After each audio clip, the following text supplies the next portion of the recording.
You are listening to the Lucha Central Podcast Network. And now, LuchaCentral.com presents Masks, Mats, and Mayhem. Say you're a parent. What have you heard? You let the legless zombie of Kamala play with the kids. Yeah.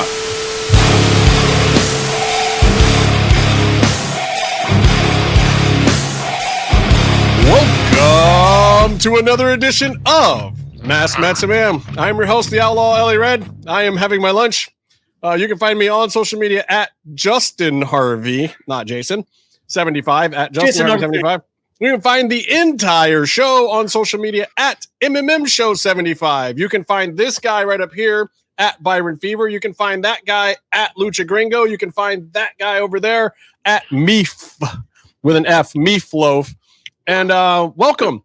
Want to say, first of all, thank you so much to all of the denizens of deliciousness that have been responding and commenting and watching the interview that we have done recently with Kodan for this year's virtual Expo Lucha 2020. It has been seen by thousands upon thousands of people. The entire Expo Lucha event. I want to definitely thank Kevin Kleinrock and all the people at Mass Republic and Lucha Expo and Lucha Central that helped put it together. It's pretty awesome. They actually pulled off a pretty good thing. I think it was good publicity for people to see some of what happened last year that was never aired publicly outside of people who were there. And it's pretty good exposure for 2021 in Philly, which hopefully COVID is gone by then and they can actually pull it off. I'm hoping I can get to it. I have no idea if that's possible. Yeah, I'm hoping we could get to it too, because I'm hoping Kevin knows that we only fly first class. Yes. I was super stoked to see that match where DI lost to like 20 luchadors the size of his club. Yeah, I was watching that too. You know what he did? He fucked up. He didn't break out that leg lock. He probably lost the diagram. Best gimmick in wrestling, Glenn. We love you. That whole thing was funny too. And I really liked how Vampiro hating on Mr. Iguana at first, like trying to play him out like some no-name. But by the end, like 5 minutes later, Vamp is totally into the Mr. Iguana gimmick. He's loving it because it's hilarious. It's a good gimmick. The guy is crushing it. He did well with the movie as well, didn't he? That panda that was in the match too, that seemed to gas out running the ropes. I like that guy. That guy was fun. That guy, say what you will about how he has visibly no cardio whatsoever, and he has coordination that might be a little bit lacking. But what he has going for him is exactly. I love Ultimo Panda. I love Ultimo Panda. That is the best panda in wrestling. I was just confused that you guys were talking about one of the other 7 pandas. No, we were talking about that one. He gassed out in that match a little bit, but I'm going to agree with Meef. I bet he could pull a hot panda lady. I bet he can. Women love the pandas. He has a roaring elbow that will put you to sleep, and he has a myriad of suplexes that will drop you on your head. Hey, it is, first of all, it's called Extreme Pandemonium, motherfuckers. Jesus Christ. Yeah, Jesus Christ. Am I the only one that is actually a fan of the great Ultimo Panda? God damn it. Actually, I don't know why I do that Byron on the show. Pandemonium, but it's something with pandemonium in it. Justin, you don't even know. I have wrestling merch for everyone when you want to get to that. I got another loot crate. Let's do it right now. I love it. While we're saying thank you, I just want to thank everyone for listening to you eating cereal out of a bucket. The premier wrestling mukbang podcast.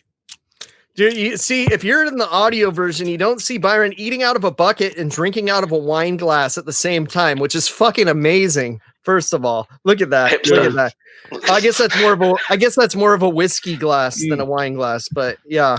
It's not a tumbler, is it? Is it a tumbler? It's a tumbler. Byron's that kind of hipster. No, that's a brandy glass. That is a brandy glass. I'm just eating a nice little salad. You got to swill it and warm it. It's the only Casey, who is this crate from? Okay, this is from Pro Wrestling Crate, the one that's run by Pro Wrestling Tees, the premier crate in the business. Meef has an old one there. But mine is black. His is blue. And I think that's racist. He still hasn't even opened the shit. Young Bucks t-shirt. It's very problematic. Okay, so the theme for this month is Masks and Paint crate number 3. Okay. Mask and Paint crate 3. So How first come of all, podcast wasn't in the crate? We're a mask podcast. Because we don't have Pro Wrestling Tees merch yet. We need to do that. You're going to want all the t-shirts in here, by the way.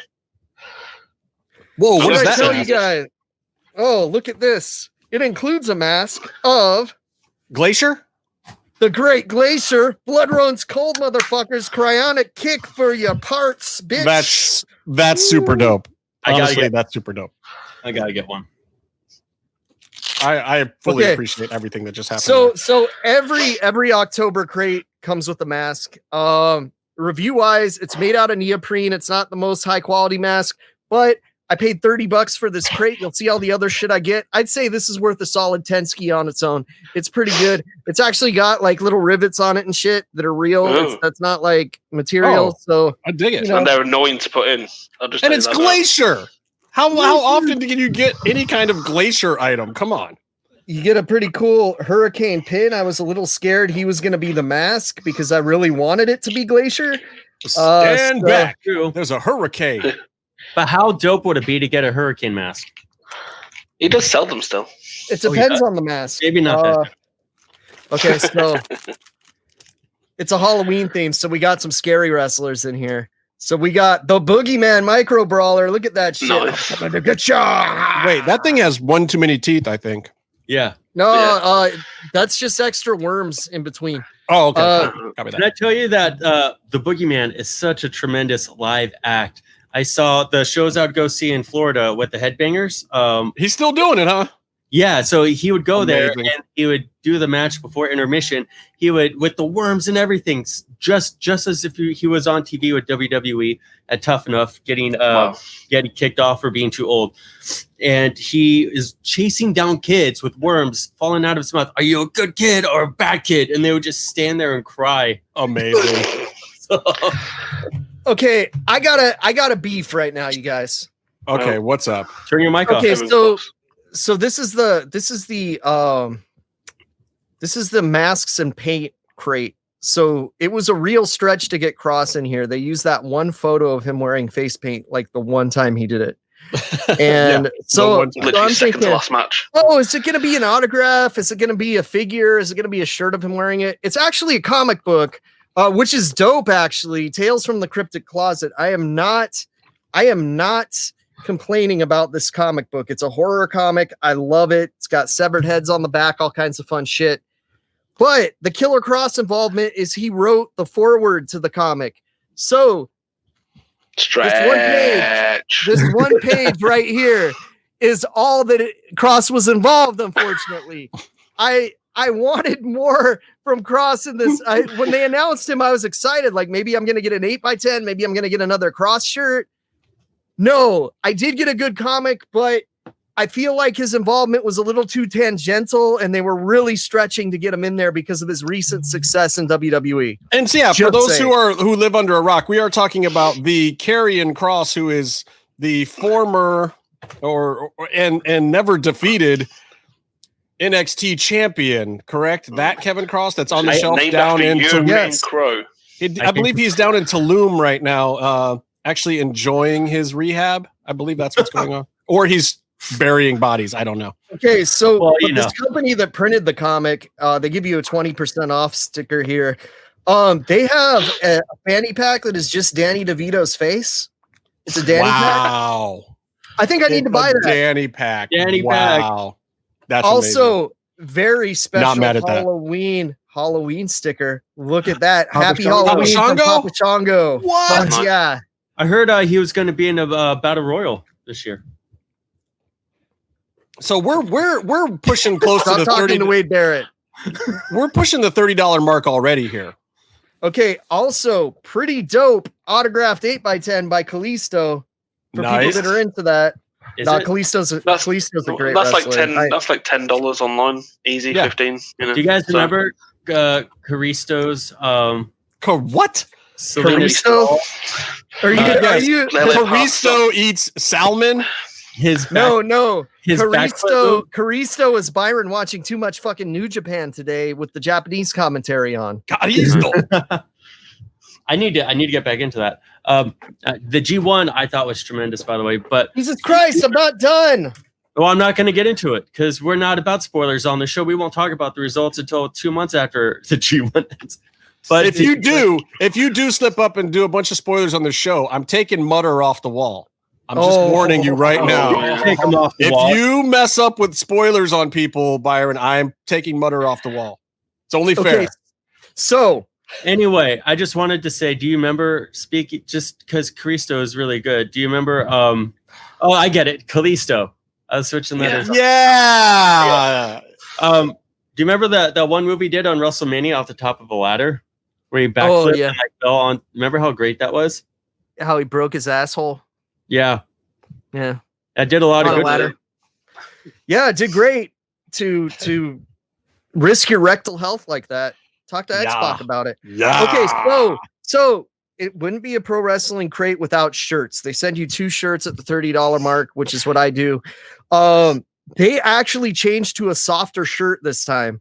It's not the awesome next level shirts that you usually get when you do premium soft on the website, but it's a Glidden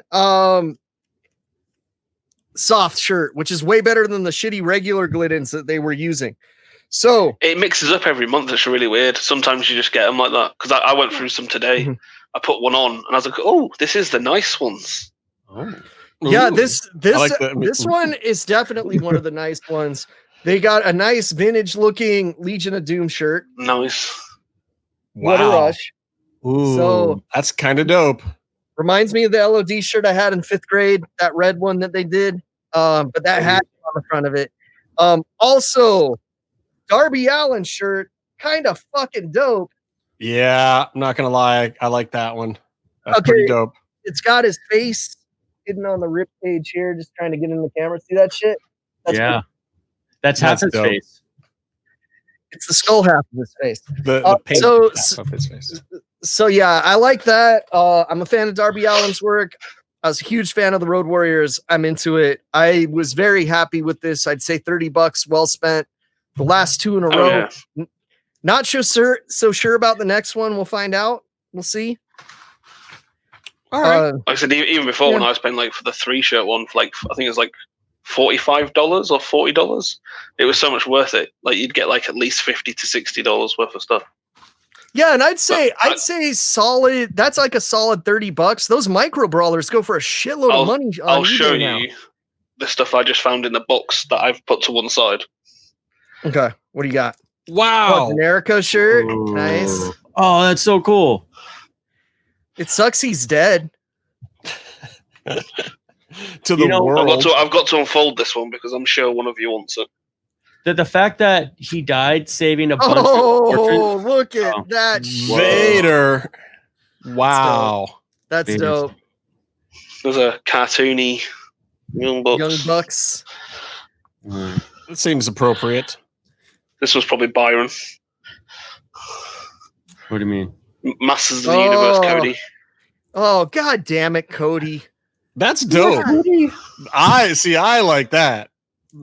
Casey is mad that he came all up in the He-Man world on him. Nice warrior shirt. Cody. Warrior. It's kind of like a 90s style with the... What is this, a $60 crate you're opening? Jesus Christ. No. Just shit from past crates. Oh, I signed up for it for like a whole year and a half. And like, I basically just didn't bother stopping.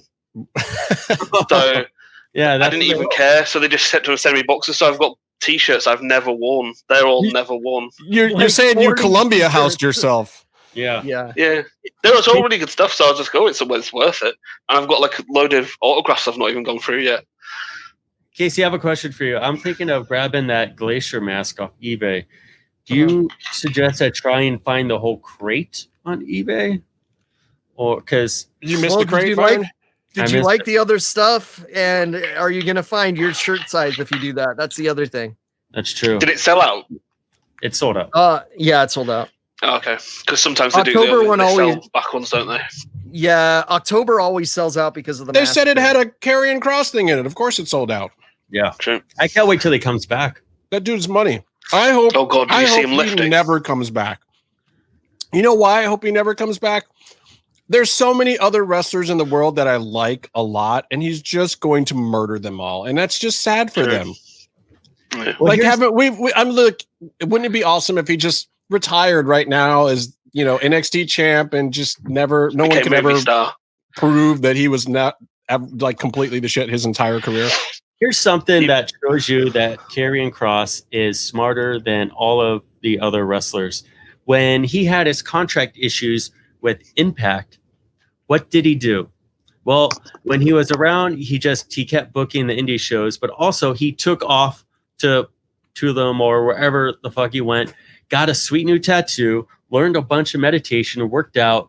He was there with Scarlett. And also, it was also that was Thailand, I believe, that he went to that time. Yes. So he actually trained Muay Thai, got in better shape. Yes. Before that, it was Greece, wasn't it? Came back the summer before. Yeah. And on top of that, and now he's in Mexico. A goddamn movie about himself and his character there that he still milks to this day. Fucking genius. He does. He's not making like new stuff, but he's still taking some of those old clips. No, he does actually make some new stuff where he's in the gym and stuff now too. Like he is still building the character even when he's not on TV. He's not waiting for some Paul Heyman to tell him who to be. He just keeps it going. It's amazing. He's smart. Smart guy. Also, fantastic tan. I hope he's selling a lot of shirts. Did you see him lifting two people? Oh, I think the shoulder's okay. He fucking sold pro wrestling tees like 300 comics that he wrote the forward to, so that's good. he wrote 2 paragraphs and just sold a crap ton of them for pro wrestling tees. Amazing. Hey guys, exactly. what if here's a conspiracy corner. What if this was the whole storyline to begin with? His shoulder was fine, and the whole thing was to create this monster return angle against Finn when he comes back. But now they have to keep him in Mexico because Finn's jaw is legit broken. Maybe. Yeah, I guess I would see no reason in rushing him back unless they were going to try to rush him into Raw or somewhere else. All I got to say, if Finn's jaw's broken, maybe Blue Chew isn't for everyone. All right. That's a joke to think about. All right. Wait a minute. Meatloaf, did this really just happen? Did Khabib just win? Yeah. Khabib Nurmagomedov. Oh, wow. Don't let Byron say Russian names at all. Wait, try that again, Byron. Khabib Nurmagomedov. Can you say that? Nurmagomedov. He's not a kaiju. Bro, he's not a kaiju. His name is Khabib Nurmagomedov. Try one more time, Byron. Sounds like you're saying a Transformer. Wow. This is amazing. Okay, I got to go watch this fight at some point. 29-0. Yeah, so that's it. That's it this week for MMMShow. It's a come and stay in the mix. All right. Yeah, we never talk about UFC because they're always on after we do the show now. Yeah. But now it was on basically during and right before, which also screwed me up because I was running around doing my regular Saturday afternoon stuff. I can't win. You can't win. That's life. Also, Meef, did you say that he retired? Yeah. Yeah, he was just like, look, none of you guys are good enough for me to keep bothering doing this. Bye. Let me ask you this question. Is the champion that wins the championship match in every UFC fight now going to retire until Dana gives them more money? Hopefully they will. Because it seems like that is... Yeah, no, that's what you do. You retire, and then Dana has to drag you back for a big money fight. But then you're not wasting your time going through these number one contenders and other stuff where you're not getting paychecks because the guys don't have a name. And honestly, Khabib leaving that division is the best thing for the UFC. Yeah, he's worth a couple of good big fights. What, maybe 2 or 3 more? But they need to develop the rest of the division. They're killing these guys like Poirier and Justin Gaethje today that lost to Khabib, and even Conor McGregor. These guys that could bring in big bucks on basically one star that's dominating the division is not actually all that exciting when he competes. He's not really, like, he's got a great international market and people are starting to catch on to Khabib, but at the same time, he's not as popular as some of these other guys could be. He's not as big a box office. Like if you had Justin Gaethje or Dustin Poirier on a 5 or 6 fight tear, those guys are going to be huge pay-per-view. They're going to sell shirts. They're going to put butts in seats. They're going to do they'll be big, huge names here in the States for a long time. So classic boxing, isn't it?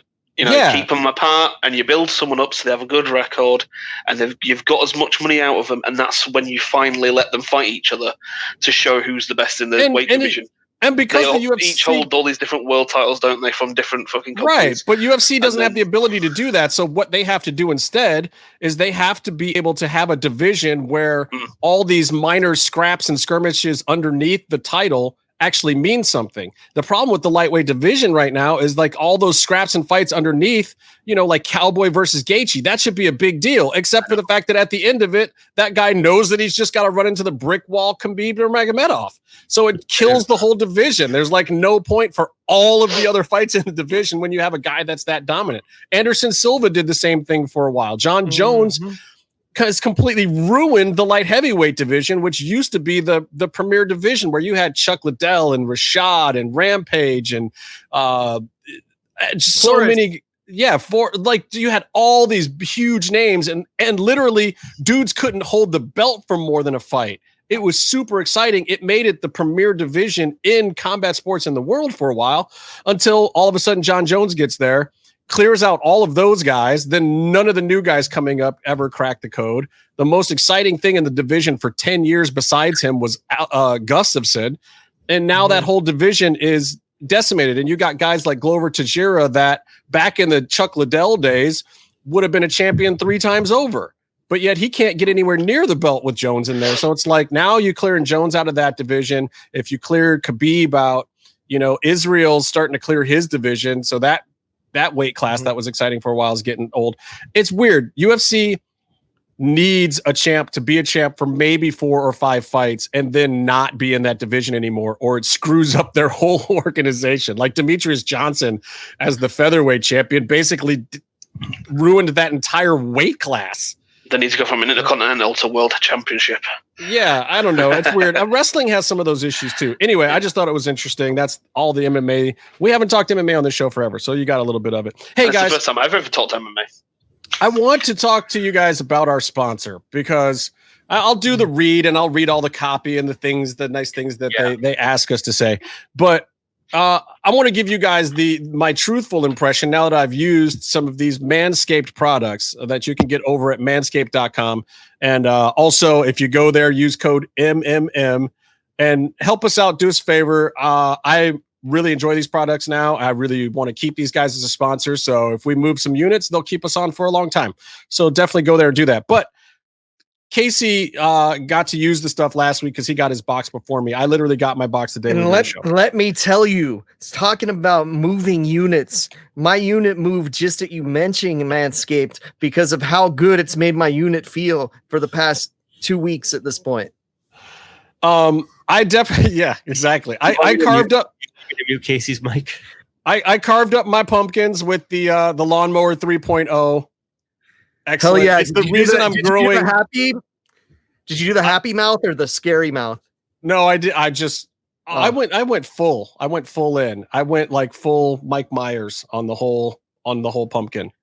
Nice. Yeah, baby. Not that Mike Myers, the other one. Anyway, it's good stuff. Like it does exactly what it's supposed to do. I'm growing a beard now because I felt like I didn't have enough hair left on my body after I just went to town. I started shaving everything. I shaved the butt, I shaved the balls, I did the legs, I did the chest. You want people to still know you're an adult, right? Right. So it's kind of like shifted to my face. So the more hair you see on my face, the better you know these Manscaped products are working. Justin, in all my years, by the way, I think it's very cool, and 20% off. Use MMM at the website for manscaped.com. But in all and free shipping, and free shipping, and free shipping, and in the UK, Australia, Canada, and the US, all the places that you need it to be. What were you gonna say? Did I tell you? All the places you need to shave your balls, but in all the years since we met on the mountain back in the day, I never thought once that I would that I would be listening to you explain to me how happy you were that you shaved your asshole. It needed to be done, man. I don't know if I knew how much it needed to be done, but it really needed to be done. And this was the only way it was going to happen. The lawnmower 3.0 is absolutely the only way that was ever going to happen, I think. Honestly, when I first met Justin, I thought I'm going to be talking shaved buttholes with this guy for years to come. I guess moving forward, the legions of Denizen fans are going to they're Denizens of Deliciousness. Get it right, bro. Yes, and we are the Delicious Daddies. That's how the show works. Yes. Yeah, that'll fit in with this. The Denizens the DDD show will learn to associate thanks to manscaped.com. The premier podcast, Masks, Mets, and Mayhem is now the premier podcast of clean buttholes. All right, let me put that on a shirt. Let me read the important stuff. We're just going to talk about they want you guys to know. Looking after ourselves. I'm gonna read the important stuff that they want you to know that you should know because it's good to know. The sprays and the appointments. So the Lawnmower 3.0 trimmer offers retractable ceramic blade with advanced skin-safe technology, and I will tell you right now, my skin is safe, and it helps reduce grooming accidents, which you definitely want. Like you want to stab your shit. Yeah, you don't want to really carve up your pumpkins. That's not really no this year. Then the new weed whacker. That's the one that Meatloaf definitely needs to get his hands on very soon. Desperately. Yeah, the weed whackers, the ear and nose trimmer uses the same skin safe technology because you don't want to like rip out a brain cell. I went and ordered these. Actually, I ordered one. This isn't a mustache. This is actual nasal hair. Oh God, that's so gross. You definitely need to get on this. Whoa. So yeah, you definitely want to get that. The crop care kit can't speak. Crop care kit. Wait, this one has my favorite thing in it though. The crop care kit, the crop preserver ball deodorant. Okay, that's included in there, and that is my favorite thing that I've used from Manscaped so far. And I'm going to try a bunch of different things. What's it smell like?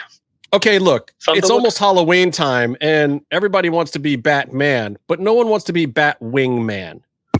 Okay, that doesn't work. When your junk is, let's just speak candidly here. Here's what happens, people. Yes. When your sack gets shaved, then it can stick to your legs more because the hair doesn't keep it from sticking to your legs. So you want it to be nice and clean and fresh, but then at the same time, you don't want to create another problem where it goes and sticks to the inner part of your thigh, and then like you move too quick one direction or the other, and it like and your whole thing is like, oh, it's like making saltwater taffy with your shit. It's not. Yeah, good. This stuff is just like a little bit of lotion. You put it on there, keeps the whole area dried and clean, and not getting all stanky and sticky, and just keeps you fresh and moving about the way that you need to in complete freedom and an enjoyment of your experience of having Lawnmower 3.0'd yourself. I read the instructions for that lotion too. It's great. It says apply it in a soothing manner from 5 to 45 minutes. No, it didn't say that at all. It's just one application. That's a different lotion that you're using there. What? Anyway, let me tell you about some other stuff here. Crop cleanser body wash. That's just like a full body wash. You can also use it on your hair. Amazing. Ooh. Crop mop ball wipes. You never know when the opportunity is going to strike with the ladies, so you keep those in the glove box wherever you need on the go. That's a good one. I wish I needed that more in my life. Let's just put it that way. Soon, my friend. Oh, soon. This one's for Byron too. If you suffer from stank foot or you stand on your feet all day, like you're riding around with your camera and you're filming a bunch of ambulances or Vanilla Ice or something like Byron does. There's a perfect product for that, Byron. It's called the Foot Duster. It's foot deodorant. Okay. Cooling tea tree oil. It's like a pleasant experience, even for the stankiest of Byron feet. Love that. I mean, my only other option is to leave my work boots in a hotel hallway. Yeah, no, I've worked with you before. Byron and I worked on a show where we were in the same house, and when the boots would come off by the front hall, it was like we needed 4 pallets of this at that point in time. That would have really Foot Duster. If we had 4 pallets of Foot Duster, I would have been really happy. This was part of my order as well. I needed this in my life. After our first week on that job, when we had our days off and our boots were just chilling there together, I think some guys in hazmat suits. Dude, if they ever bring back Lucha Underground, that whole line of people that's standing there for 6 hours in the heat, we just need to take foot duster to all of them, please. Could you imagine how much more energy the believers would bring in the temple if they had foot duster and they had asshole wipes. Toned balls. Balls. Yeah. All right. So here's the important stuff to know too for those of you who might be worried about putting some chemicals or whatever down there. These formulations are all vegan, cruelty-free, dye-free, sulfate-free, paraben-free. So you know your manhood's going to be in good hands. That's the goal here, to get your manhood in good hands. So clean up your huevos, people. All right. So get 20% off, free shipping at manscaped.com. Use code MMM for 20% off and free shipping. Make your balls a priority this fall. Once again, code MMM at manscaped.com. Keep it all in the mix the right way. Yeah, get your balls on par with the Delicious Daddies of the MMM show. Casey, is there any special guest that wants to talk about Manscaped this week? Terry Funk. Losing video. Oh no, we lost Casey. Censoring me. At the most important part, the only section where we are actually on purpose talking about balls and assholes, and Casey's dropping out. Hey yo, Casey's not here, man. This is the bad guy. Say hello to my balls, because you see, man, Razor Ramon, his balls do not look like his chest, Chico. They are hair-free. Because let me tell you first, man, we used to get Paul to shave our balls for us back in the clique. And he got too big for his britches and married the boss's daughter. So he wouldn't shave our balls no more, man. So I called up my friends at Manscaped, Chico. I said, whatever happens to these balls happens to you. And let me tell you, man, this razor won't carve you up.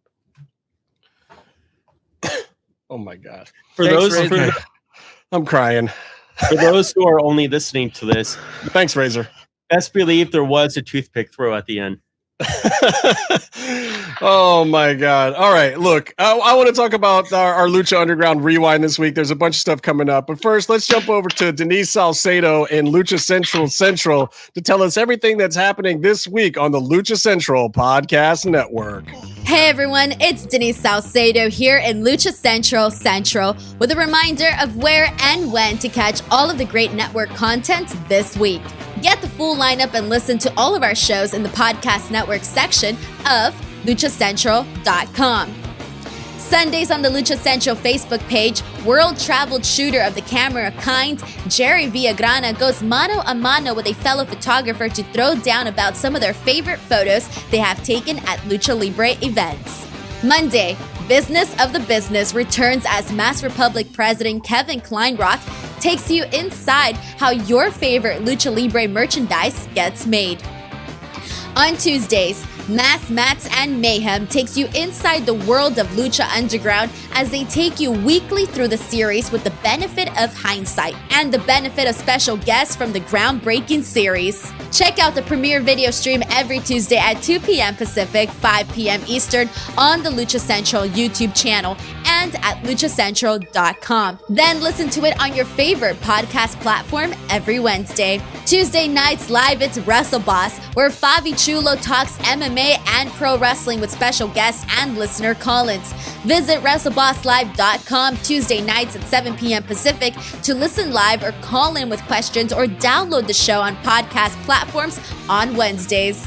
Wednesday nights live on Facebook, it's Spanish show La Mesa de los Márgaros, giving you both the news and the chisme from around the lucha world. Special guests and a whole lot of fun make it one of the most talked about shows in Mexico. Thursdays, it's Straight Out of the Bodega with Papo Esco and PWR promoter Gabriel Ramirez as they have guests from throughout the wrestling world pull up to give an inside look into their careers.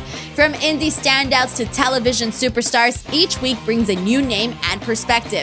On Friday, it's your double dose of Lucha Central Weekly podcast, one in English y el otro en español. Lucha Central Weekly is where you'll find all the top stories of the week, both inside and out of the ring from Mexico and anywhere luchadores are in action across the globe. Be sure to subscribe and follow all your favorite Lucha Central Network series on your favorite podcast platforms, either by their own series name or subscribe to the Lucha Central Podcast Network show pages to get all of the shows in one easy feed. And please consider giving a rating to help more fans find the shows that you love. For now, this is Denise Salcedo signing off from Lucha Central Central. Have a great week. Thanks, Denise. That was amazing. Glad to hear it. I can't wait for all of those lovely, lovely things that will be filing into my ears this week.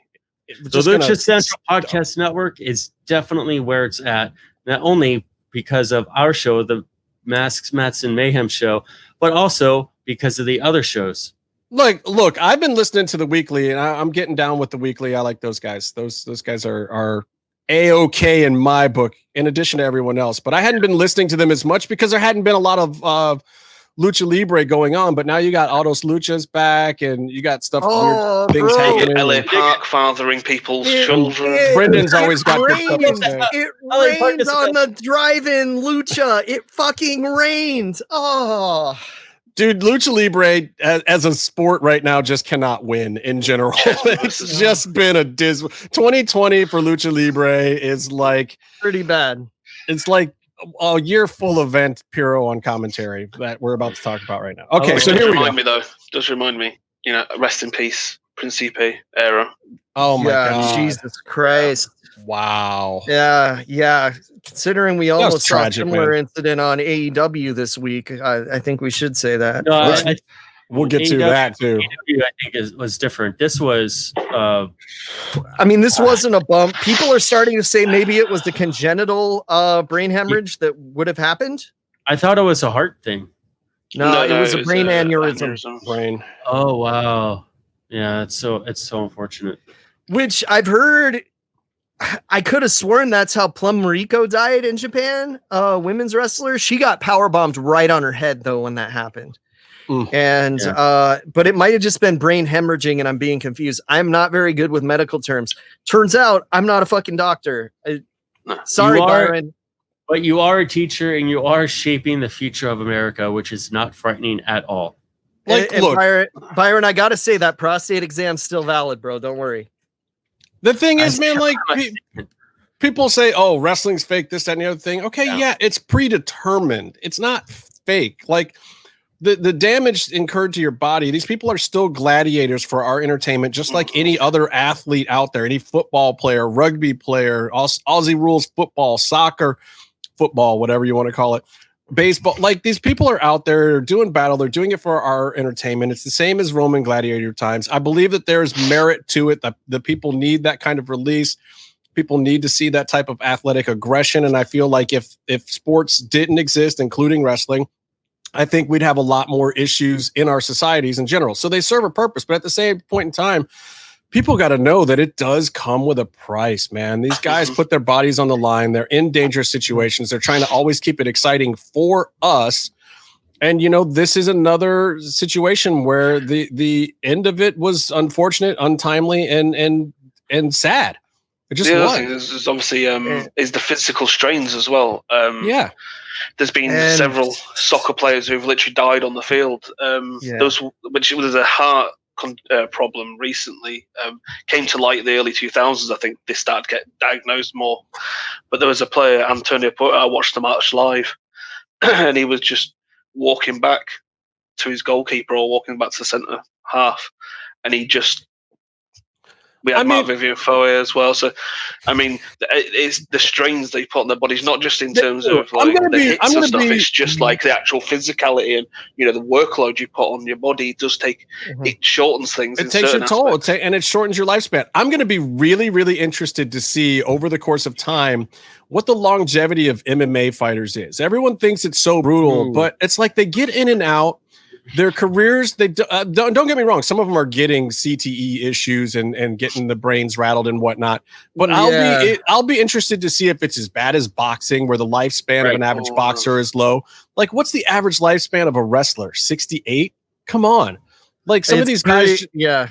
It's pretty grim. And we're talking about the guys who are old right now, who were big in the 70s and 80s, and they weren't even bumping like these guys do right now. You know what I'm saying? They weren't doing the same kind of stuff. But I think shots and stuff. But on the other hand, you know, back in old days, they were doing a lot more uppers and downers, which is why, like, when Animal passed, it was shocking, but no one was asking how or why. You know, it's like, a lot of these guys from that generation, their bodies just stop now. Well, yeah. So I'll be interested to see, like, what happens with this generation of wrestlers who do bigger high spots for sure, you know, and take some bigger risks. And some of these guys that came through the hardcore wrestling of the late 90s, early 2000s.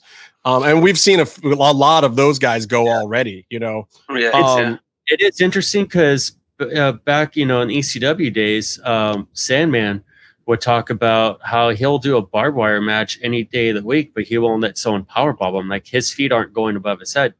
And, you know, I don't know if you agree with that, but I think there's some logic behind it. Well, but look, exterior cuts and bruises are just that. It's that interior stuff that is really bad. It's the blowing out the ACLs. It's the CTE and the head traumas that are worse than, you know, cutting your arm up. And that skin surface bleeding and wound that needs stitches might hurt really bad, but you've never heard of one of those taking a guy out for his whole career. You've heard of power bombs and pile drivers and big table spots and, you know, missed bumps. Those are the ones that take people out. You know what I'm saying? Sometimes just running across the ring. And speaking of injuries, let's talk about Lucha Underground season 1, episode 24 for our trios championship.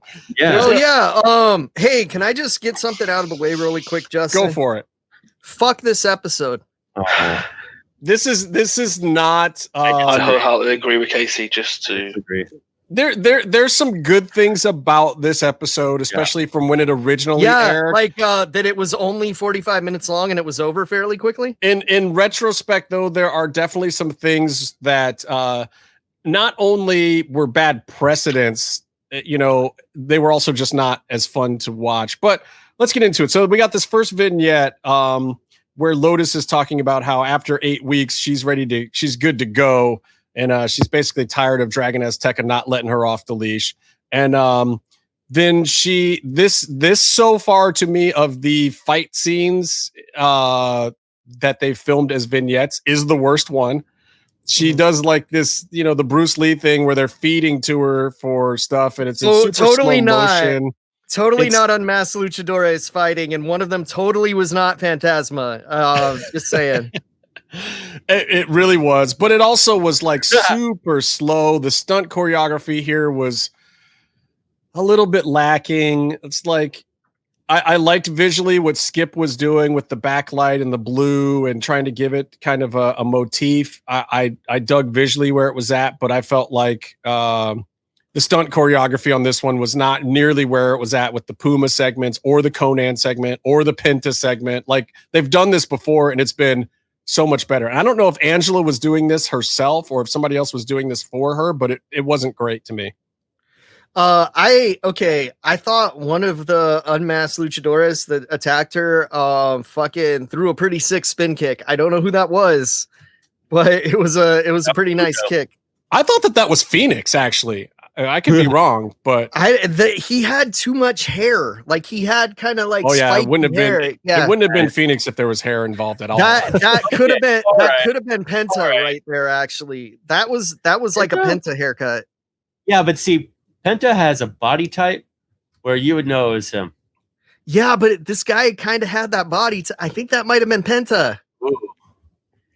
I think one of them might have been Cuerno. What do you think, Meef? I think the hair might have been too long for this segment for it to really be him. I did not watch this episode. Okay. You may have done yourself a favor. There's a shot where I was like, is that Cuerno doing it? Or is it that one stunt dude that looks kind of like Johnny Ace? that's been in some of the other segments. So it was probably him and not Cuerno, but it could have been Cuerno. So you're saying it wasn't Ricky Mandel?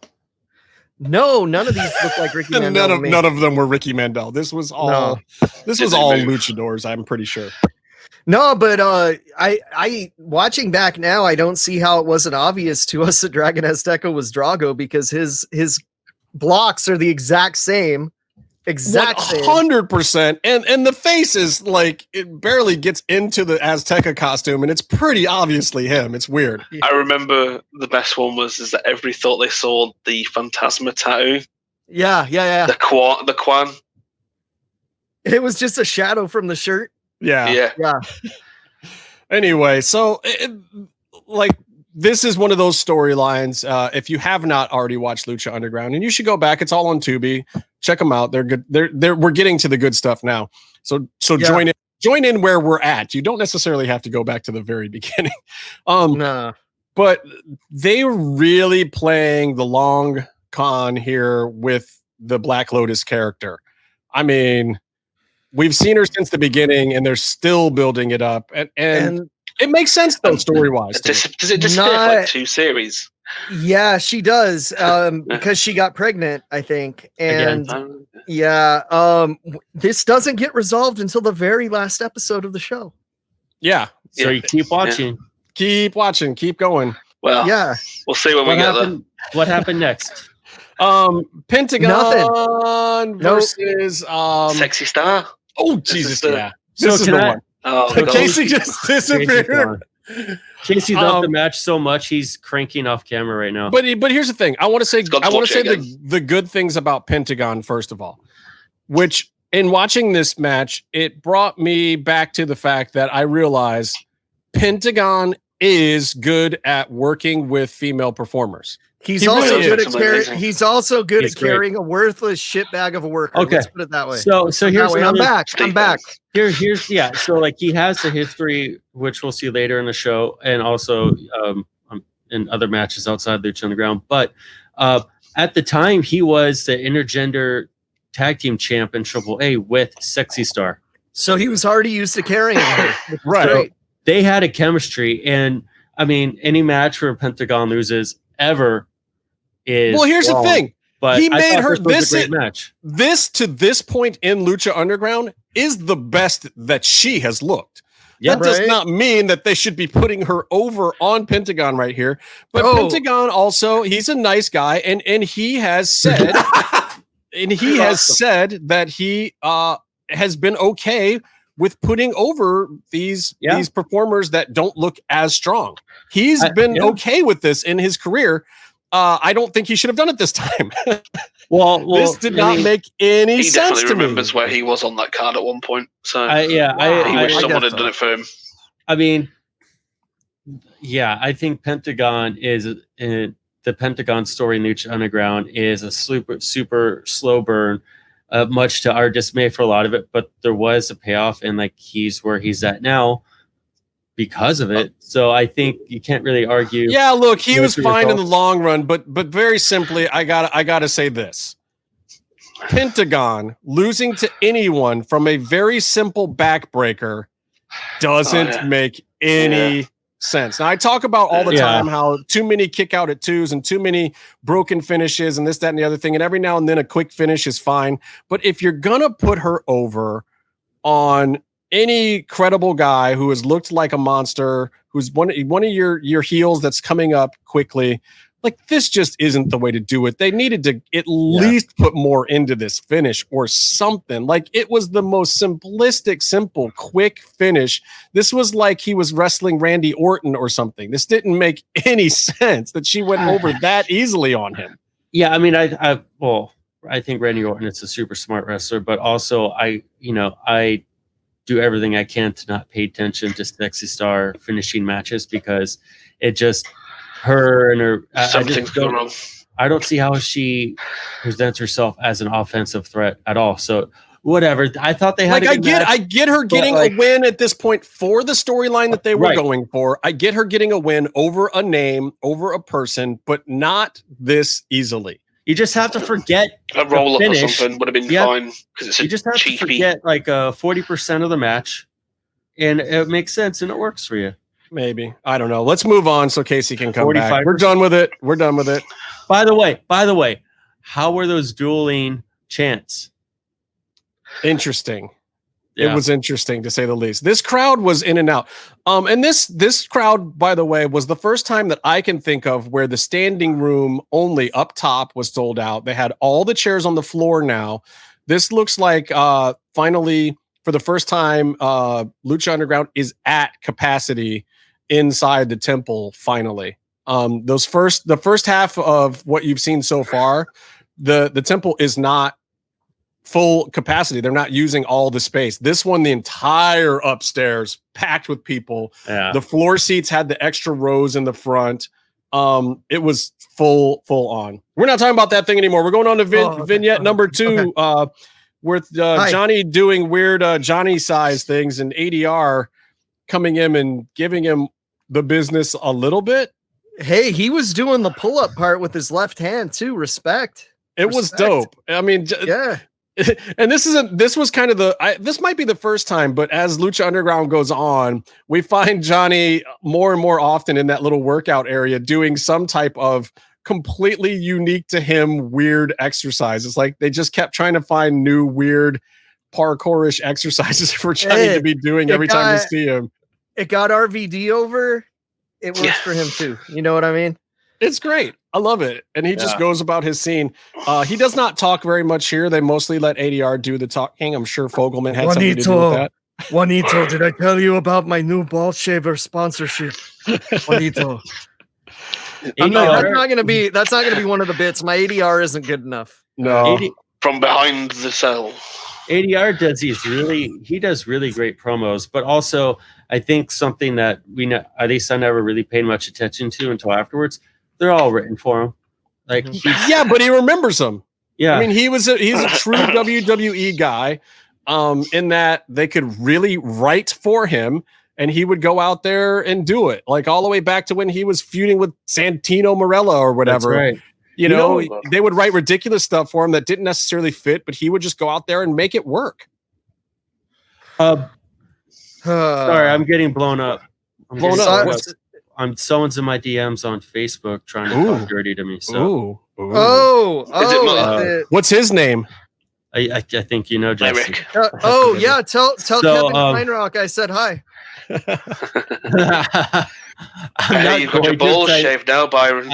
I know what you mean by that, Casey. Fancy it. But check this out. So, like, in a case of like what could have been, ADR, ruined lives and did all this stuff, beat up a Ninja Turtle, which was cool, but he did other stuff too, and now he's hopefully going to jail for the stuff he did, But what could have been, imagine this guy with his charisma and the aura that he has in WWE in their movies, in their straight to video movies.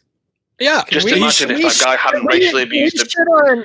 Could we shit on Kevin Kleinrock sending me pictures of Destro figures I don't have in DMs on Facebook? What's up with that? Oh no, that's actually figure? Sexy. I like that a lot. I appreciate that he did that. Kleinrock, oh my God, working his way up to some Casey. I thought you bought it. Fame. It's okay. It's okay. He got the Storm Shadow. I got Storm Shadow. What happened to your pimp Destro? I don't have a pimp Deathstroke because I got the cartoon accurate one because I'm all about accuracy, baby. Look at this, Kevin. Look at this. They're best friends. Look, this is their prom picture, Kevin. Kevin is unboxed. Kevin. Man. Look, Kevin. There's some real heat going. Now they're kissing, Kevin. Don't you wish you could get in on this action? This is amazing. This is until Kevin shows us like these Pentagon of Phoenix he's got before us. God damn it. He's going to get those like 2 months before us. God damn it. He's going to get everything before us. Anyway, the vignette, I like the ambiguity here of you don't really know whether ADR is coming or going or which one of these guys between Mundo or ADR is the face and which one is the heel right now, or if they really are going to team up. I thought it was well done. Just kind of left that like these guys are going to interact. They both came from the same place. Mundo was away from all of wrestling for 3-4 years, but ADR is basically making fun of him like, look, bro, we were at the same place. Look what I did over there. And what did you do? You did nothing and you left and you came here and now I'm here. So now what does that make you? That makes you the guy that got here and didn't do anything. Yeah. So anyway, it's now good we stuff. It's good stuff, but it's also balanced by homegrown lucha stuff too. And that with 3 segments that we've now talked about made up like a 10th of the show, and the rest of the entire show is the trios match. Yeah, so I hope you fucking like Son of Havoc, because no one does, and he's gonna be the rest of this episode. Oh, listen, my Son God. of Havoc is cool, and Helico is cool. Everyone in this match is cool, and this is the best so far, the best era of Ivelisse. So I won't disagree with some of that, but here's the thing. So trios championship match. The teams we have are Cuerno, Cage, and Tejano versus Son of Havoc, Ivelisse, and Angelico versus Killshot, Big Rick, and Big Rick's cousin, the Mac. They keep driving home that he's Big Rick's cousin this time. Little did they know that wasn't going to really matter storyline wise for very long. So yeah, the Cage, look, Cage double suplexing guys, great stuff. Like being the small guy that can show a lot of power, but there's not a lot of. I called him small. Like Cage is not. Cage on TV, especially in Lucha Underground, looks way huger than he is. What is he? 5'8", 5'7"? Like he's not just taller than me. They stuck him at 5'7", so he would look big. He's not tall, but in Lucha Underground he looks big. But then again, like Cuerno looks huge in Lucha Underground, and he is a bona fide cruiserweight in WWE. He's like, 6 foot tall. Yeah, he's my size at best, and so is Killshot and all these guys. Tall. I mean. God, you got to be taller than that, Byron. You're 6'2" or something, right? I'm 6 foot, but I wear like boots sometimes. So my hair's poofy. We're the same height, dude. He's got. I'm 6 feet tall, but I weigh like 60 pounds less than you. You're a huge man for 6 feet tall. I just work out a lot. What can I say? Big bones. Jacking it. Yeah, exactly. Swanking muscles on. He works both hands. I have a very dedicated workout program. I thought the biggest issue with this match at the beginning was the fact that these performers all around as a 9-person group of people here didn't have very much chemistry together. Most of them had not really ever worked with each other. I don't think there was a lot of feeling out. It's pretty hard to do a lot of run through with a 9-person tag. I mean, I'm sure they ran the ropes together a little bit before this, but this kind of match, when you see it in season 3 of Lucha Underground, is so much better than here because these guys all know each other by then. But this is basically 9 performers from all over the world coming together for the first time in a match, and they're not very familiar with each other, and it feels that way. And everybody's familiar with each other. Actually in the same tag. Correct. They were all together, so they weren't in the ring at the same time. But then the spots start picking up. There starts being some fun stuff. Max. Senton dive over the top rope was pretty dope on Tejano. Mm-hmm. And then I don't know what's going on here, Casey. Maybe you can shed some light on this for me.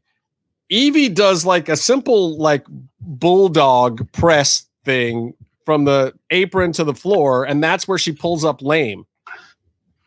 She's hurt after that. Storyline wise, or was that the legit thing? No, that was the legit thing. She was really hurt for the rest of the match. She trapped a leg underneath for the rest of both matches. Yeah, I mean, if you go back and watch it, it is the mildest spot in the entire thing. She does it very safe. She's just doing a sitting little thing from 4 or 5 feet down, but she must have rolled up the knee the wrong way on the land. Look at Rob Van Dam, never injured in his career, bust his fucking leg doing a baseball slide, something really similar, And what sucks is this injury would plague Evie for the rest of her Lucha Underground career because she injured it again, before her match with Katrina. Yeah. And to an extent, it plagued Lucha Underground as well. It did. Well, because her spot got given to someone else. And here's the other thing too, is like, this was also the moment that helped make her, though, because she did get hurt. It is the longest match in current Lucha Underground history. And she keeps going. Now, she's not doing a whole bunch of spots, but when it came time for her to do her spot, she did still do it. Justin. What? Hold on. What? They did 2 all night long matches, which were 60 minutes long, and one of them went overtime on a different episode. By this point, Byron, none of these have aired yet. I'm saying, you said in Lucha Underground history. Up to this point in Lucha Underground history. Okay. This is the longest match. We're talking 30 minutes, and she gets injured in the first 3, and she's basically got 3 more matches to go. Luckily, she was able to use the Singapore cane as a crutch after a while, and then she was able to do more spots that way. It's fucked up, man. Like, that sucks for her, you know? Like, but at least she wasn't laid unconscious in the middle of the ring and having people drag her across it. Yeah, we're gonna get to that. Don't jump ahead. Didn't she do a dive off the rope or something? She did. So yeah, like her towards the end of this match, she climbs up to the second rope. She wisely doesn't go up to the third rope, but she's going second rope to floor. Mm-hmm. And then she still does her spot. They catch her, and then I think Son of Havoc runs through and does the dive onto her, knocks the other guys down, and then they get the win in the ring. I hate Son of Havoc. I'm just saying, I hate Son of Havoc. Just need to put it out there, just in case no one knew. Yeah. Big Rick. Why is Big Rick wearing like Plaxico Burress sweatpants at this point? He's got a huge. He's got a giant dick, bro. How much jorts or something else a little better than the Plaxico Burress look? And probably what's poking out of the bottom of the jorts. Oh. Yeah, exactly. They saw some head on the last match. Yeah, I mean, I would just say from the start to the finish of this, Big Rick just did not look like he belonged in that ring at all. Let us know if you want to show a piece of dick, and they didn't tell him ahead of time, and they got in trouble. Okay. And so now they're like long pants. But Cage, you better wear a singlet. Cage was in this match, though. Cage can teach him how to tuck. First of all, I think he's got a terrible tuck job. I think Conan was right. I'm an expert on this. Conan was right on the money when he said Big Rick was a nice guy and all, but he didn't know how to operate in Lucha Libre at all. So his whole Lucha run, nice guy and all, and some of the story and vignettes that he did were okay, but like just out of place the whole time. Second of all, Cage had these black tights, the singlet thing, which I think I got the vibe then, and I get the vibe now that he hated wearing anything that wasn't just tighty whities. Because he would, he'd do the straps down a lot, and then on the indies he would just wear regular tights. But these black tights had just complete like moose knuckle, all that stuff, just right there. And there was an Instagram photo at the time that we saw where you could tell they totally like just black shadowed the penis and balls out that are just there, right? And then I swear in his matches now, when he wears them, when they have a big shot of like a full body shot of him, I swear there's a sloppy CGI shadow right over where his dick is just dancing around. PTSD, you can see the shadow. And it's like, well, let me tell you, brother, to be the FTW champion, you got to be packing downstairs and have a moose knuckle. Because I'm Taz. It's just a human suplex machine. It totally looks like they went on. Survive if I let you. I don't need no weapons. My balls are my weapons, Candido. It totally looks like they went on Fiverr and they hired someone to keep. You could call this the Brooklyn World Belt. You could call this the Fuck the World Belt, but it's really the Moose Knuckle World Belt because I'm the human suplex machine. Beat me if you can. Survive if I let you. The show is completely out of control, as always. I love it. We need to get him a towel. Hey, I have to ask you a question, Casey. Paul, I'm calling you because I need your blessing here in the WWF, Paul. Sir, my question for you, Taz, is do you feel good enough to enter the Royal Rumble at number 13, or would you rather wrestle the undefeated Kurt Angle and beat him with your illegal transmission hold so that the win doesn't really count? Because if you answer number 2, I'm going to say, fuck you, you're wrong. Oh, this is a spoiler. Casey does great impressions. I was going to ask you. Within 6 months, he wrestled Jerry Lawler. Let me tell you something about Lawler. Raven's debut. Let me tell you about Lawler. Here, Meatloaf, if that is your real name.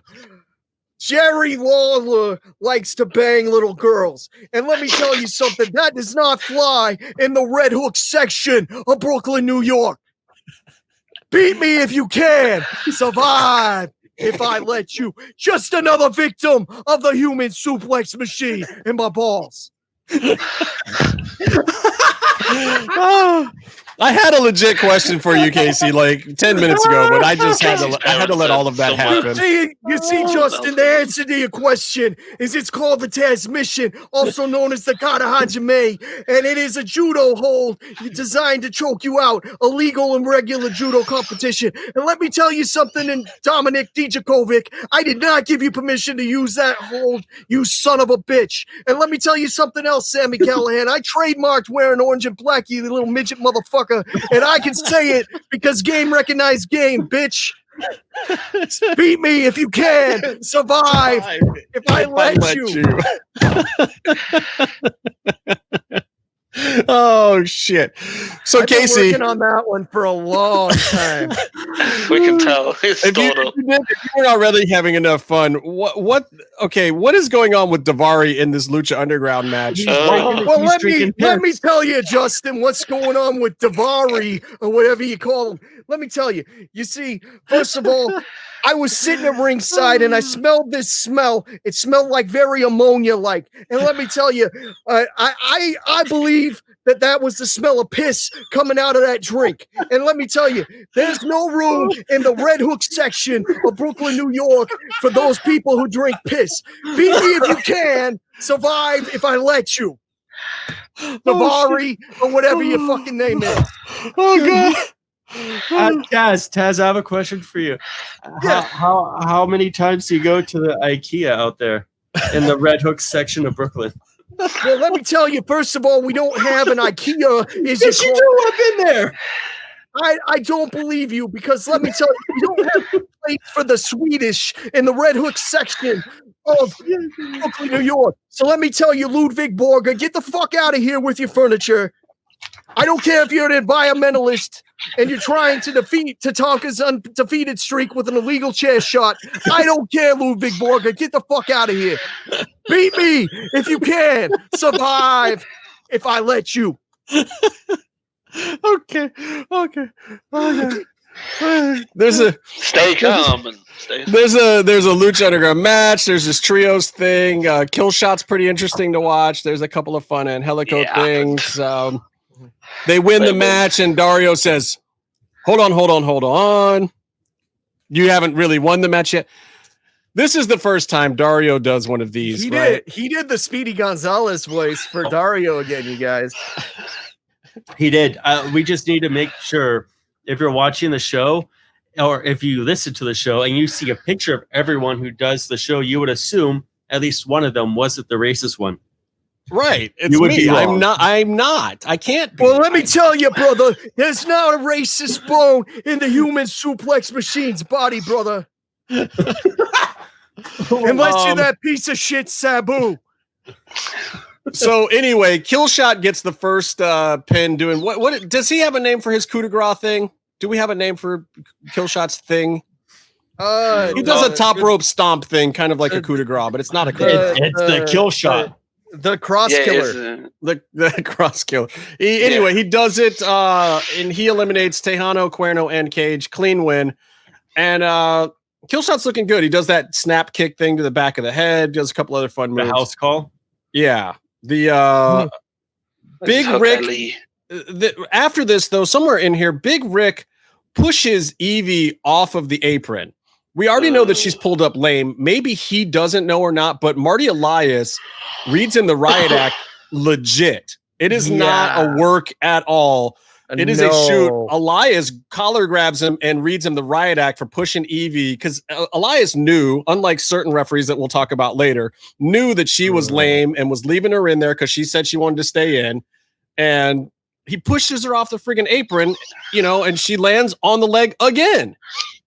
And then I think Havoc goes over to check on her or something. And that's when things in the ring fall apart a little bit for a minute. But Killshot hits like the Spanish Fly on Son of Havoc, and they kind of distract or whatever, and then they set up the big spot for Evie to jump off and roll the guys down, and then of course, what is it? Oh, Angelico hits the Fall of the Angels on Killshot with the turnbuckle thing, and then they're the new but not new Trios champs until Dario comes out and puts the kibosh on that, and then hold on, we get a awesome Trios tag team to come in and really give them a challenge after they've already had this big challenge, because the Crew comes in.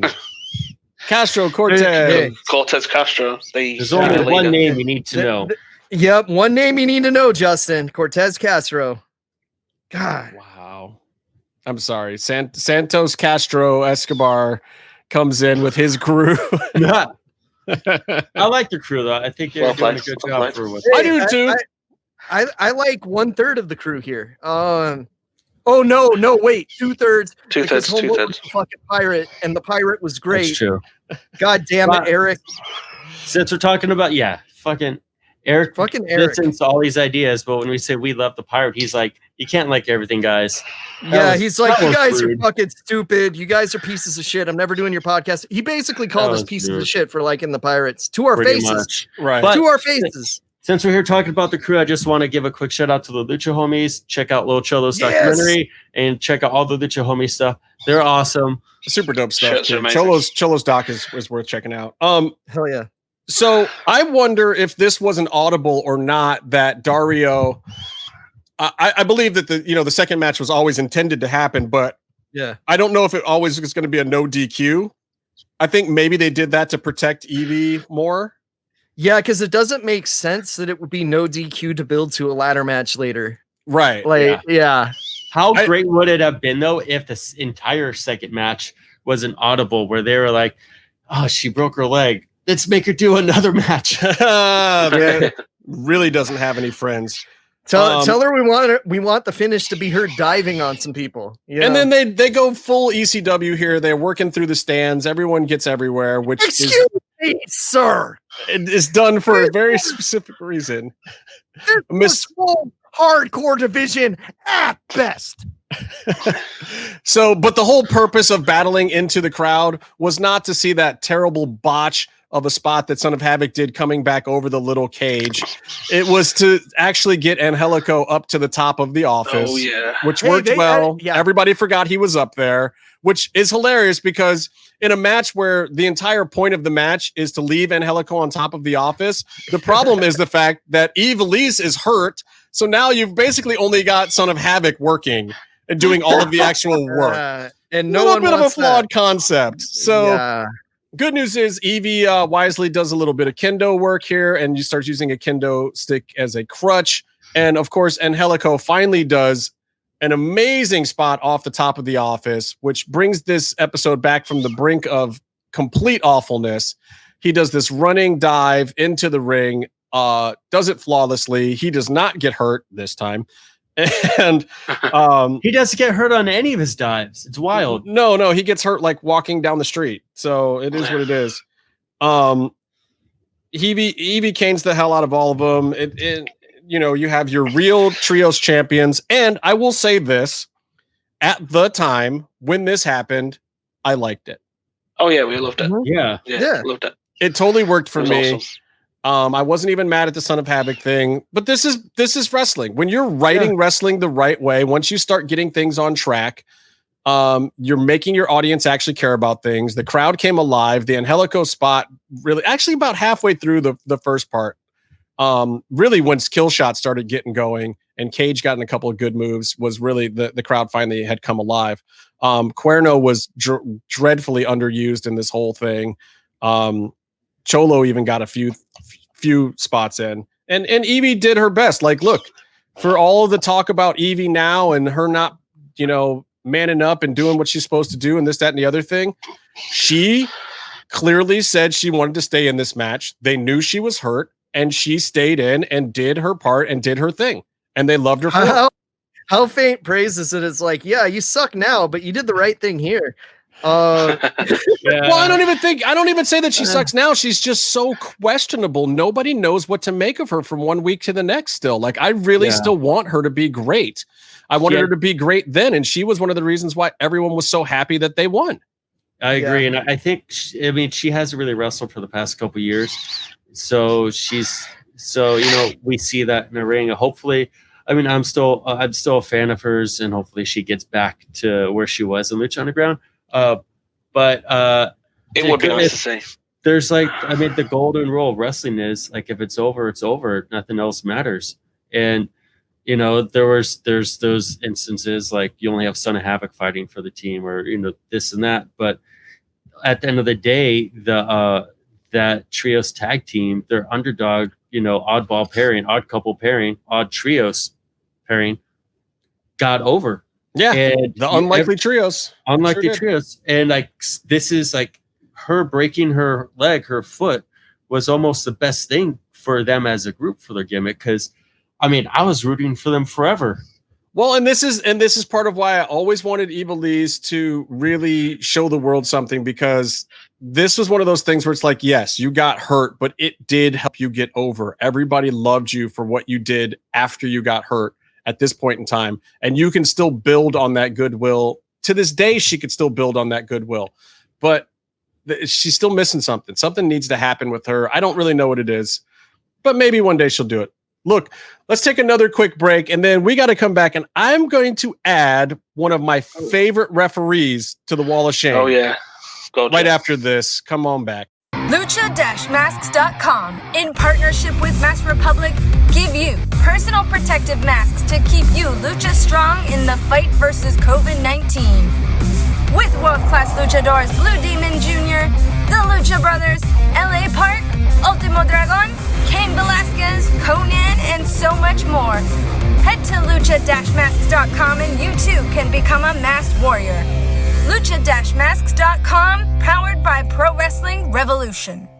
Wall of Shame time. I'll tell you who's already on here. Like Wall of Fame, we got Sonny Kiss, Denise Salcedo, Tony Khan, Karrion Kross, Roman Reigns, Casey, Robert Stonebrand, Kevin Nash, bunch of cool people on the Wall of Fame. If you got a suggestion for us as somebody that's done something of absolute excellence of caliber that deserves to be on the Wall of Fame, speak now or forever hold your peace. It better not be about some kind of British football club. It technically is. Oh, Jesus. But no. How did I know? Our horrible government overlords decided that we've got a problem. We've gone in the last 10 years from having next to no food banks, maybe 5 in the whole country, to having like 1 million. Kids are starving. Poverty's gone up. Loads of people have lost their jobs. Obviously, a lot of the nation is still on 2/3 of the wage. Our government voted. Their entire Tories party, my local MPs here, voted against carrying on the free school meals for kids. So here in our school system is if you're too poor to obviously pay, you can pay for school meals, like a weekly thing, you pay £15 or whatever it is, probably more than that now. Or you get free meals because you're that poor. So a lot of these kids, that's the only meal they get a fucking day, right? So the government voted against it, continuing throughout because we just come up to the October half term. Marcus Rashford, who plays for my arch nemesis, Man United, has been championing since the summer, and he's actually chipped in his own money, and he's got people going and stuff like that. So keeps on putting these MPs under more pressure than the actual political opponents on Labour are doing, and causing such a sting for him. He's actually just whipping everybody up. So this all happened. Now, my club Leeds have matched the players' donation of 25 grand, and our fans have raised £50,000 for the local Leeds charity. It was to do with not paying for a pay-per-view games that they're doing, but this also kicked off at the same time. But even in my town, there's a little cafe which has made no money and has obviously been fucked over the pandemic. They're offering kids free meals. There's lots of little companies. McDonald's have decided to give away 1 million free meals to kids who can't afford to eat. I think that's worth it. I'm gonna do you a solid this time, Meef. I'm gonna put. So Marcus Rashford is Marcus Rashford, British footy players, and local Brits who are helping feed kids going on the Wall of Fame right there for you. British footy player sounds like one of Casey's websites he goes to. I didn't say footsies players. I said footy. Wall of Shame right now. Let's see. Jordan Devlin's on there. David Lagana. He finally blocked me. Jordan Devlin finally did? Yeah. After I called him a useless bag of shit and he shouldn't be on the air, and I went for him a little bit. So Meef never wasn't afraid to go in. Let's see. David Lagana, Jeffrey Briggs, JT Wilcoxon, Velveteen Dream, Impact for that thing with the no verifications, Brit Wrestling, Pedos, Predos, and Pervs, Tessa Blanchard, Retribution. Oh, no, Retribution's off the list. Sorry. Definitely off the list now. I love that segment this week. Let's see. Ricochet until he cuts a promo. God, poor Ricochet's going to be on there forever. Oh, no, he has to stay on there forever now due to that. No. Spotfest Radio, Austin Theory, WWE for trying to take over Twitch. That's good. Look, I want to get to the one I got to add this week. You got to put me on. You got to put me on the Wall of Shame this week because I haven't taken I have not been taking time code notes for the whole episode. Oh, you're on your own Wall of Shame then because you're the one that's gonna have to figure out where the breaks go. You hate yourself. Byron officially hates himself. He's got to now rewatch this entire thing. Hour 35, Byron would be one. And we're all over the place today. Good luck. And I didn't do any hand signals, so there's no visual cues. I started cold. And I do audio. I read the timeline, the audio wavelengths. I don't go off visual cues. Oh, you're so screwed. I feel so bad for you, kinda. Look, I am adding one of my favorite people in wrestling. I'm adding one of my favorite people in wrestling this week to the Wall of Shame. I gotta add my boy, my homie, Rick Knox. I gotta add Rick Knox to the Wall of Shame. I have to do it, man. I hate doing it. Rick, if you're listening to this, I'm so sorry, but brother, we gotta talk about AEW.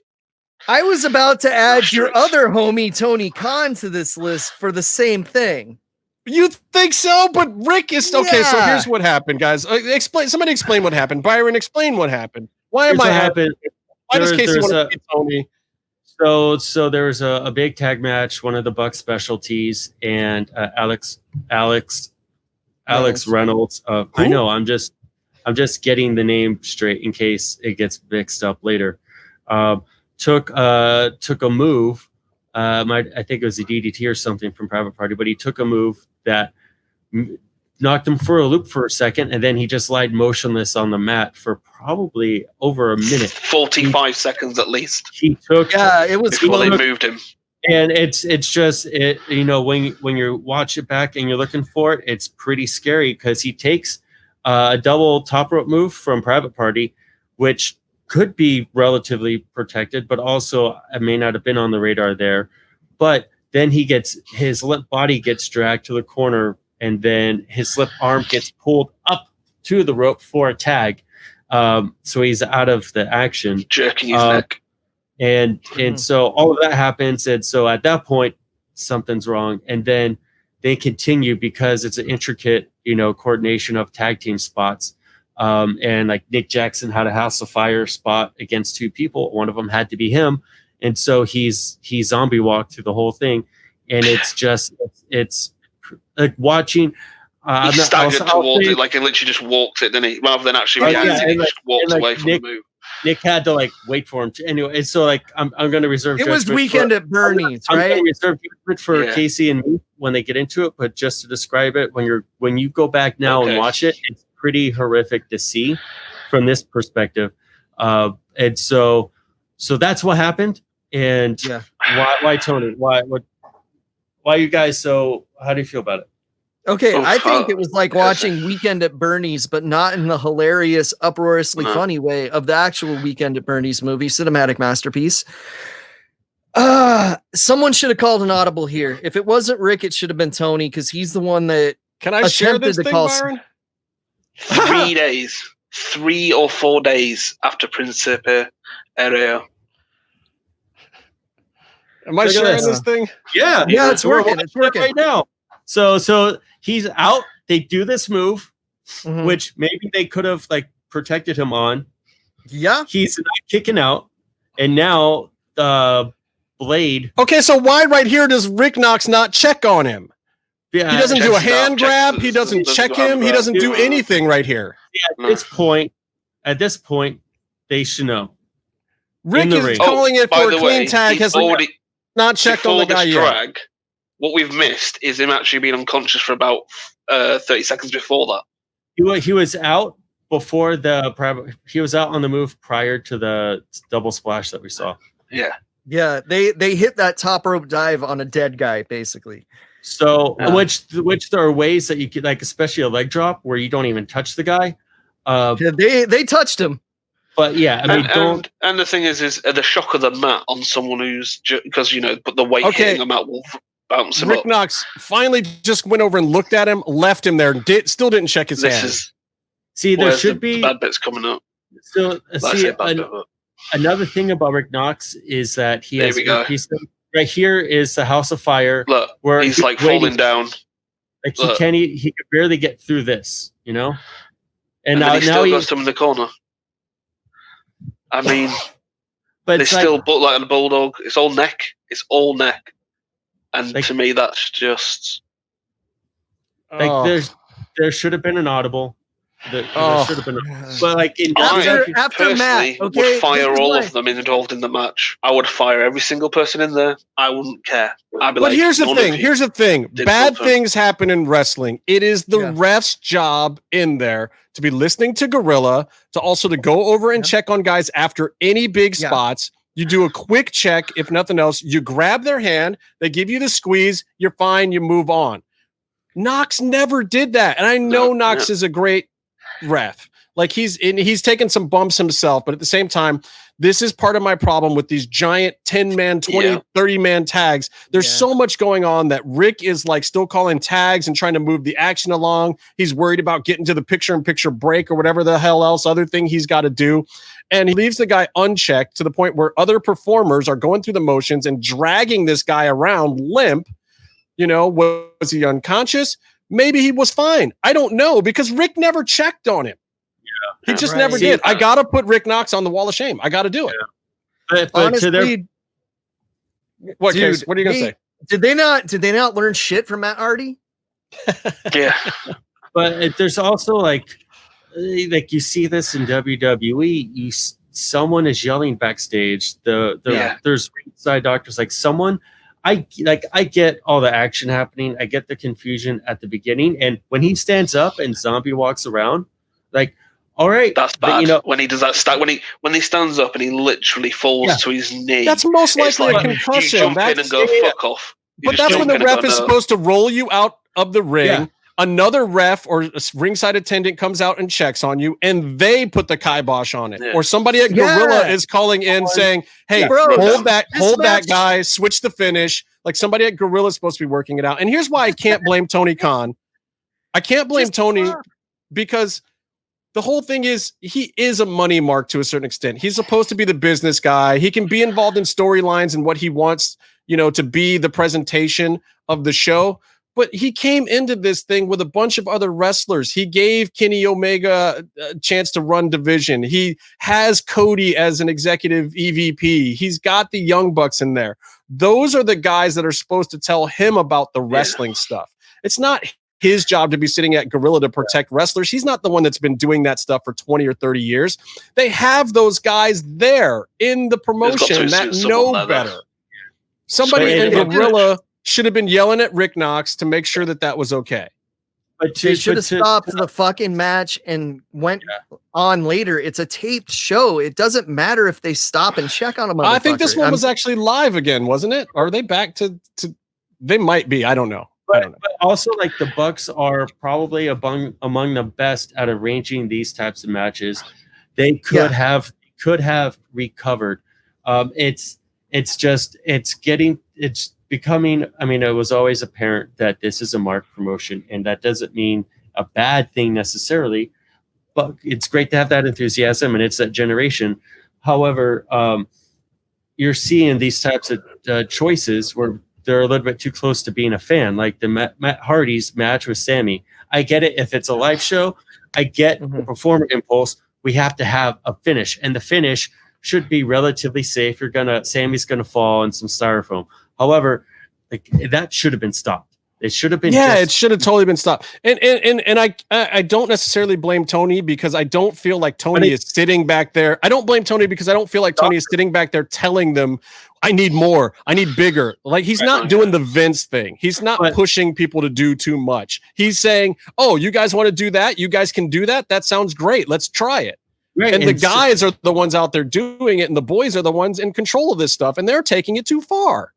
Yeah, that's what wrestlers do. You push, especially, when you've been trained by the, old timers. You've also got no one stopping them.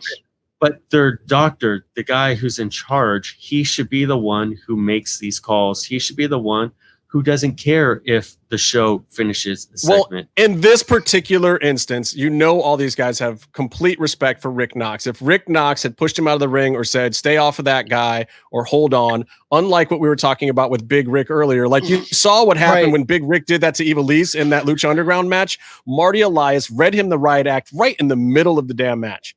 Like he did not hesitate for a second. He chastised the shit out of him and was like, bro, no, you roll out now. You go over there. Basically put him on a timeout in the middle of the freaking match. I don't know what the next spot was, but the wrestlers will figure it out. It's not like they don't have other spots in mind or things they can do. And it's not like they're doing these things verbatim to some set thing. Like you have to call an audible sometimes. And it was like, bro, Evie was hurt. You just pushed her off the apron. You're a dick. Go sit over there and fucking hold the ring rope. Like it's pretty straightforward sometimes. And Rick just didn't do that. Like, I still think Rick's a great ref. I hope he watches the tape and he's appalled with himself, and I'll pull him off the wall of shame in a couple of weeks. But for now, Rick Knox is going on that bad boy because that was just ugly. I want to put that Phoenix is no longer in the competition either. Okay, now let's talk about this match because here's my issue with this episode of AEW, because overall, I thought this episode was actually pretty good. I actually liked a lot of where the things were going, minus that whole thing that happened in that match. But looking at the last match of the show and having Penta and Phoenix on there, and this isn't because I'm a mark for them, I really think that would have been a better close to the show. It leans into your main title program. It's a big marquee matchup that they haven't done yet, and it had more heat on it. It was just can I tell you headliner. Something though? Yeah, it was in the right place because where it was now was the highest rated segment of the whole night in the demographic in all of wrestling. Yeah. So it killed the competition and it killed everything else in AEW. So then maybe it was a smart call because then you bring people in for the rest of your show and they're not watching the other channel. So I cannot dispute that. That's just good logic. I also feel, these guys are consistently at that starting point of when they're going to do something great in AEW. So their first match should not be the main event of a premiere Dynamite episode. They need somewhere to go, and they have somewhere to go from this match already. They're building up. But it was really interesting to see them. They've done, like, if you're fans of theirs from Lucha Underground, you've seen them, you've heard of them wrestle each other all over the world for like 3 years straight before they became a tag team. And this was unlike any of those other ones. This was a match where they slowed the pace down, made things deliberate, story told, sold. Still did creative enough moves that people are making Fire Pro edits of the moves that they did just during this match that they haven't used anywhere else. Like obviously they pulled out a few things from their practice sessions together this time. And I love the fact that they work so stiff with each other. Like the chops and slaps, the whole chop spot was brutal. You see Phoenix is just lit up. Dude, they did Penta's pop-up powerbomb. They did the powerbomb in Lucha Underground, and I know at least once they did it, and Phoenix took it into a Hurricane Rana. Yeah. Yeah, this pop-up powerbomb where he flips Phoenix in the air instead of just doing the Kevin Owens was fucking dope. Also, Phoenix did a satellite head scissors into a destroyer. Which, that was dope. That was amazing. Even if you hate destroyers, come on. I've seen that live. That with those two do that live, yeah. Oh, I mean, not against each other, but they were tagging against somebody, and they did when it's with each other, it's great because they feel so comfortable and safe with each other. Yeah. They've been doing this for 15 years together or more, whatever. And like Phoenix doing the run down the rope and Penta stopping it and countering it was amazing. Like Phoenix, I hope to God he never does that with anyone else because that is not safe. But for him to do it with his brother, they did it exactly right. It looked crazy. It was like, what does he do? Why is he running? Oh my God, why is Penta stop? Oh my, like the whole thing was just crazy. So, and Phoenix getting injured was on Phoenix, right? Like, I don't think he it was landed on his own head. Yeah. he did that to himself, right? I don't think anything was really a botch there. He just overextended and landed on his own dome. He landed. Scotty used to do it all the time when he did the Frankensteiner, dude. I think it really benefited from being a brother versus brother match too, because the announcers were able to cover it really well, where they did the pause and checked to make sure he could keep going.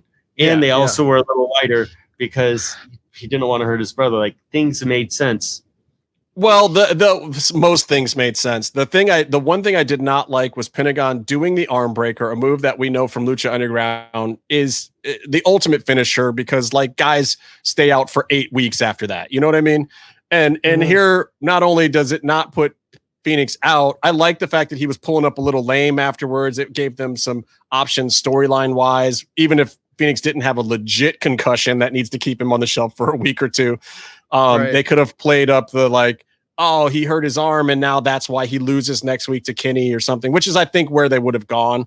That Penta's arm breaker actually cost Phoenix the match against Kenny, and then the dissension between those two with Eddie would have played. But this way works fine too. But I do like, however, that the Mexican Destroyer won the match. Yes. Like, please, let's not put this in the 3rd minute of a match and have it not win or even phase a guy, and then they go on for another 20 minutes. I like if we're going to have these level moves and they're successful, it should end the match. It's over, bro. Nah. It's like an ultimate version of a finisher, so it's knockout. Like Byron and I talked about with Papa November on Twitter, every time almost that Penta got beat in Lucha Underground, it was by a Destroyer. So Phoenix knew that was his weakness. And Penta knows it's his weakness because he used it on Rey Mysterio to beat him in Lucha Underground. So he knew that move fucks people up. So he started using it himself. And Penta started doing it from the middle rope when he did it to make it hurt even more because he's a sadistic monster. I love it. That's psychology behind that shitty move that everyone hates. So there you go. Right. I once saw this indie match. I think it was a 4-way, and it definitely had Swerve. I think I had Callahan, may have had AR Fox and someone else. And the start of the match was everyone running at each other and hitting destroyers on each other for like 5 minutes to start the match. Were they doing leg slaps in the middle of the destroyers just to make it sound like people's necks were cracking? Maybe. That's not a bad idea. I know AR Fox can pull it off. AR Fox would do it over his head and still make it actually dope. But at the same time, come on, guys. My concern here is that it seems like there's a lot of injuries happening that needn't happen in AEW. Right. I know there's been a few in NXT as well, but you look at this one. Unfortunate ones, whereas some of these have been like, oh my dear lord. You look at this one with Phoenix, and this one is certainly not to blame on the company. Oh, no. It's just, and it wasn't even the craziest spot in the match. It wasn't even the craziest spot he did after that. He took a bump. He probably has a legit concussion, and should stay on the shelf for a little while. Just concussion protocols. Same thing they do in the NFL. Look, you get racked up like that, you sit a week.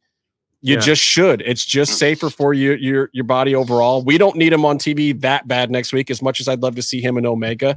But I'm pretty sure Omega's going over anyway. Right. I think it leads to a decent story. If Hangman wins this whole tournament, I think that's just awful.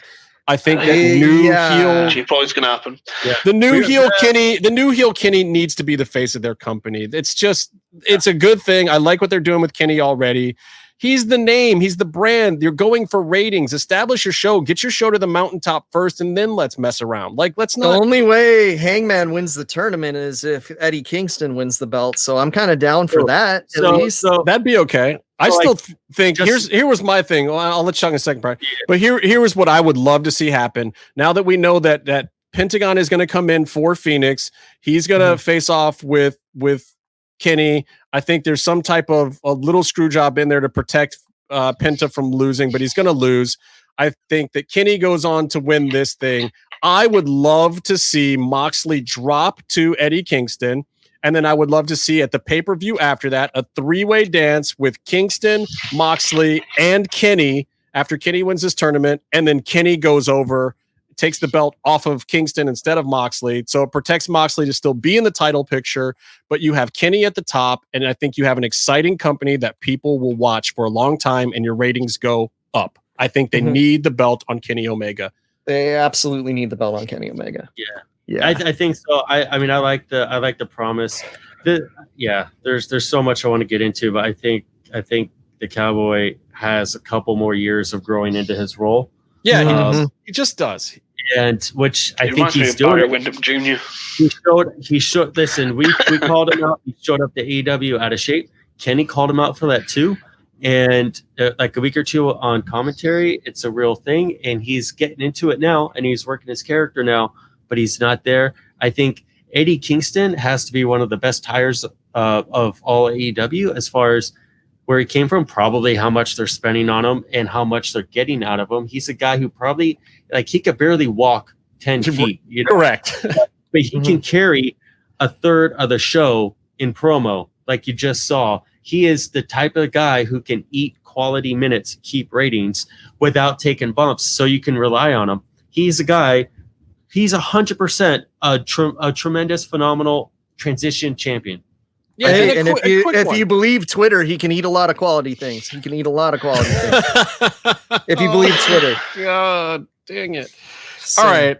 One other AEW thing I got to talk about. I got to talk about this MJF Jericho musical number. I hate musicals. It's so cringy. It's so groan worthy, but I have to say, I absolutely loved it. It was, God damn it. It was the best kind of painful. I hated watching it. I hated myself for watching it. And yet when it was done, I was like, oh my God, that was a brilliant use of 15 minutes of their airwaves right now. It really was. Because God forbid they put Angelico and Jack Evans on TV. I listen, I agree. I thought it was great. I was concerned about the segment until they broke into a musical number. Right. I agree. I actually agree. Like when they went into the musical number. And the funny thing to me about it is one of these guys is an actual legitimate rock star. Hold on. It wasn't the one that was singing good through this whole segment. Yeah, but somebody was very into musical theater when they were a child. MJF was like part of choir or whatever, like the music thing is. Yeah, a cappella. Like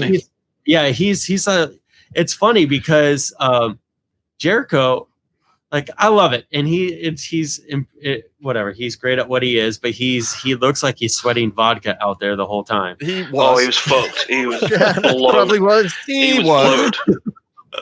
But I've been midday drinking. It's now 7 p.m. I've slowed down drinking so much because I'm basically 30% alcohol. I'm pretty sure Jericho could gas from a 4-ounce curl of vodka at this point in time, but still entertaining. It's fine. Yeah, but that also puts over MJF too. It does. Like, look, it's something entertaining in that second half of the show every week to me. I'm fine with all of it. Just like when Jericho was at WWE last doing the list stuff, and then he went super aggro tough guy when he was over in Japan last run or two. Like, the guy's just still money. And like, he can do this completely ridiculous stuff and it eats up quality time on television. I mean, look, I'm watching this to be entertained. I'm not watching it to see guys beat each other up. I'm watching it to be entertained by the spectacle of it. If I just wanted to see people beating each other up, I would only watch UFC, or I would go back and watch old Pride or something else. So you have to have quality entertainment segments as well. And this was one of them. This did the job. Even if it missed, you have to respect Jericho is constantly trying to evolve, and he's constantly trying to get others over. And even if he's trying to siphon heat off of someone who's popular, he's still bringing them up with him. You know, I agree. I also want to give huge props to Sonny for volunteering to go out there and do that kind of job to Kenny. And even Kenny, I think, almost felt bad for Sonny at the end of it. It was actually really nice. Sonny, you could tell. I'm sure that Kenny loves Sonny. But that was great of him to go out there and do just the merciless job. Like super duper. You got discovered at the local mall on a house show tour last week kind of level job to Kenny Omega this week. Yeah, I was like, oh, this is gonna be a dope match. Oh no, sorry, it's over already. Yeah, I was all excited for Sonny, but look, Sonny got the entrance, got the TV time, got the people talking, and hopefully this will give Sonny a little bit of a sympathetic thing. It also gives Sonny a check mark in the Kenny Omega book. Kenny will definitely let Sonny get some of that back at some point, guarantee it. I mean, you got to think. I mean, a squash like this doesn't hurt someone. You know, it's like a flash win. You know, so all right. So let's see how they respond to it, and it makes it. You know, has a curiosity factor. I think if Kenny goes to the top, Sonny has at least a title shot in line. I'd love to see a segment down the road with Kenny mentoring Sonny. Like when Kenny's done with a belt run or something and they need something for Kenny to do, I think that could actually be fun and entertaining, those personalities, and Kenny trying to regale Sonny with tales of Japan and taking Sonny under his wing and trying to give him a leg up could be absolutely hysterical.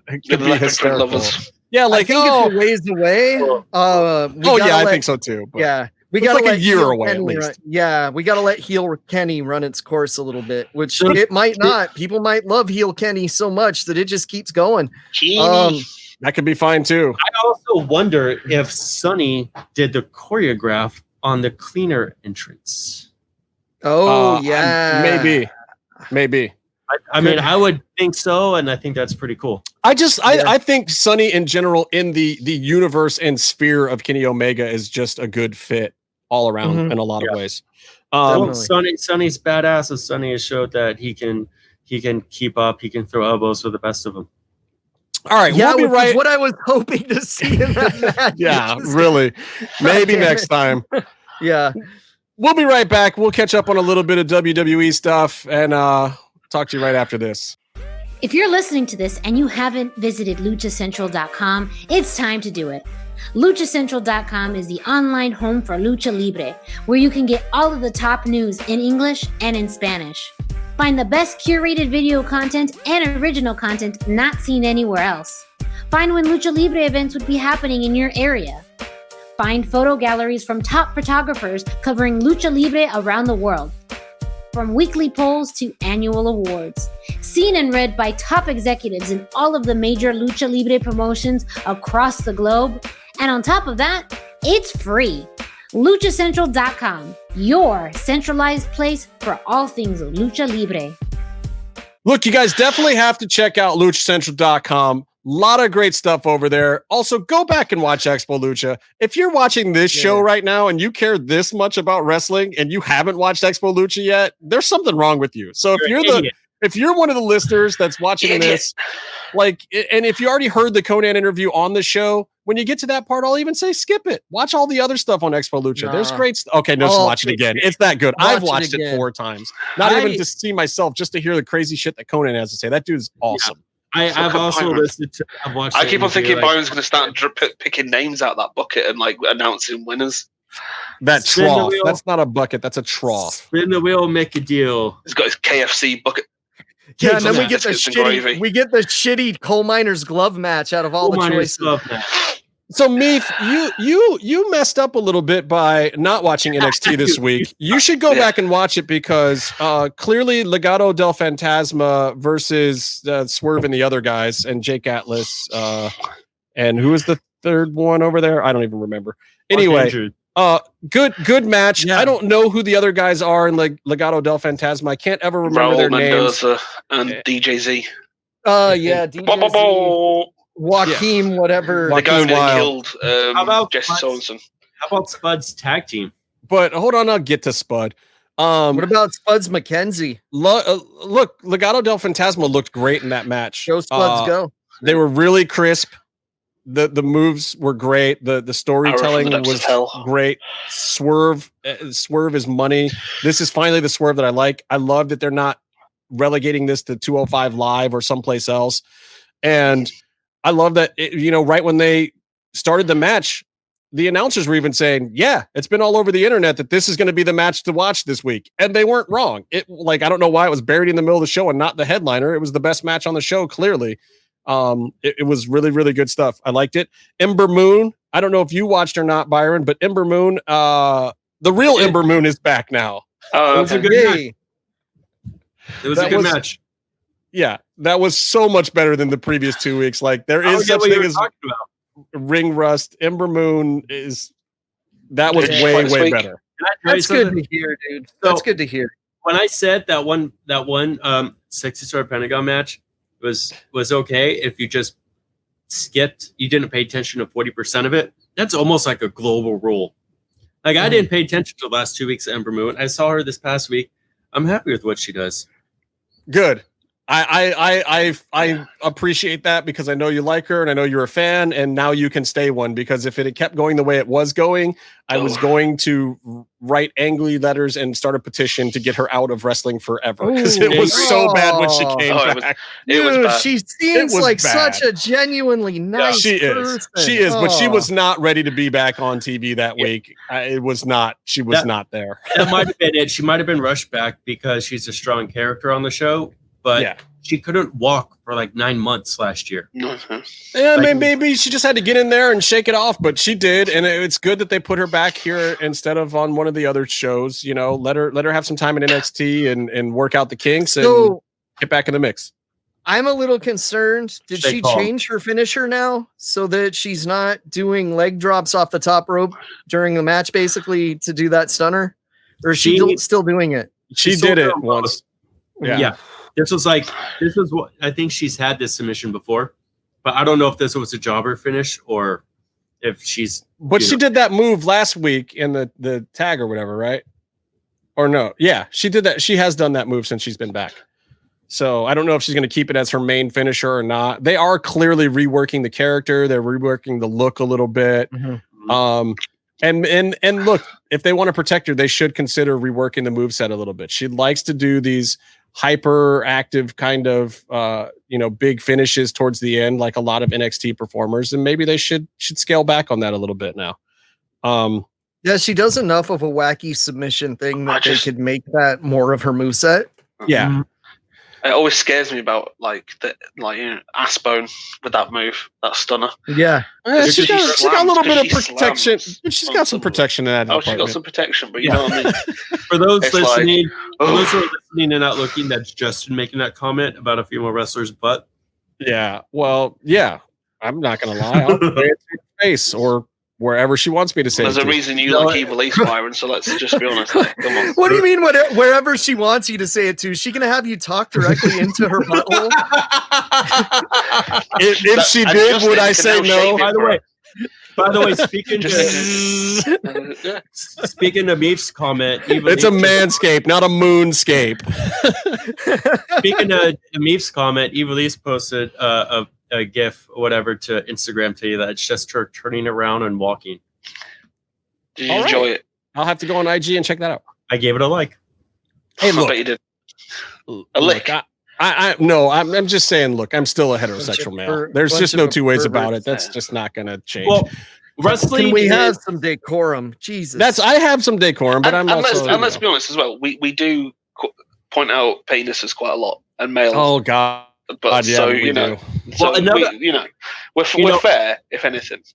God bless Rick Rude. All due respect to the memory of the great man, but wrestling is not an upper body business. It is a squats business, and you'll be hard pressed to find a wrestler who's in shape aesthetically that does not have a nice butt. Hold up, but some of them. This motherfucker told me, for fuck's sake, Steve, it's an upper body business. Oh, that was bad. I have to take out Byron's all over that. Wow, Stone Cold is like scratching the back of your head. But look, some of them are better. Look, some of them are better than others. Ember Moon is in a good place in life. Sunny Kiss. Sunny Kiss is clearly in a good place. Look, Thunder Rosa, man, have you been on that IG recently? Wow. Wow. Abdullah the Butcher on the good side of life. I went through puberty a fourth time when I saw that post. Yeah, that like Mel, good gracious. Wow. We've talked about this with her before too, about what she's doing with this IG. But if the hits are coming in, sister, I'm not going to stop you because I'm certainly a fan. I am no longer complaining. I used to complain. I used to be like, don't do that to me. I know you're dude. Like, this is not cool. But now I'm just like, look, if you can give me like 3 or 4 of those a week, we're good. We're in a good place. Any female wrestlers out there, Justin is available for bookings. Buy the Thunder Rosa calendar. And if you can talk to your friend Red Velvet into making her IG a little more like yours, Mel, that would be greatly appreciated. Did you see my shout out earlier? Yeah. Speaking of things that make me happy, I'm going to say this about all of the rest of WWE. I'm not going to get into a whole lot of specifics, but I will say that I think the draft worked. I liked where everyone ended up. No, dude. No, I disagree. What don't you like? Okay. So check this out. You're drafting, right? Like, say me and you are drafting. I know that I destroyed both you and Byron in the Lucha Underground draft. Oh, I know. And this is established. So my expertise on this has been established. Okay. So if you are the one drafting and you want wrestlers for your show, they have this rule that you can pick a whole unit or you could just break off a guy if you want. Why the fuck wouldn't you just take all 3 dudes in New Day if you could take all 3 dudes in New Day? Why would you say, hey, Big E, we just want you. We'll leave those other guys to our competition show because it's supposed to be a competition between the 2 shows. Why wouldn't you just say, I would do that. All 3 dudes? It happens all the time. It's like in football, you're drafting the guys out of college. You could take 3 or 4 guys off of an LSU or a Clemson, but sometimes you want to break them off and put them in a new situation and see what they can do because they're going to fit in better with your overall scheme of things. And I like the idea. Like, look, here's the simple fact of the matter. Storyline wise and behind the scenes wise, and exposing the business.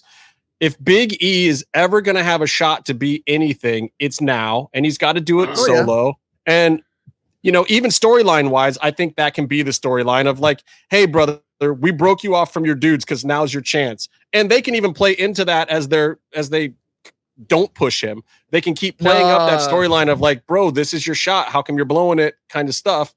I'm sure that what they're going to do is they're gonna feud him with the Hurt Business if they're on the same show, and he's not gonna have backup to help him in his fights, so that you're really rallying behind him. They switched on the other one with Kofi and Xavier.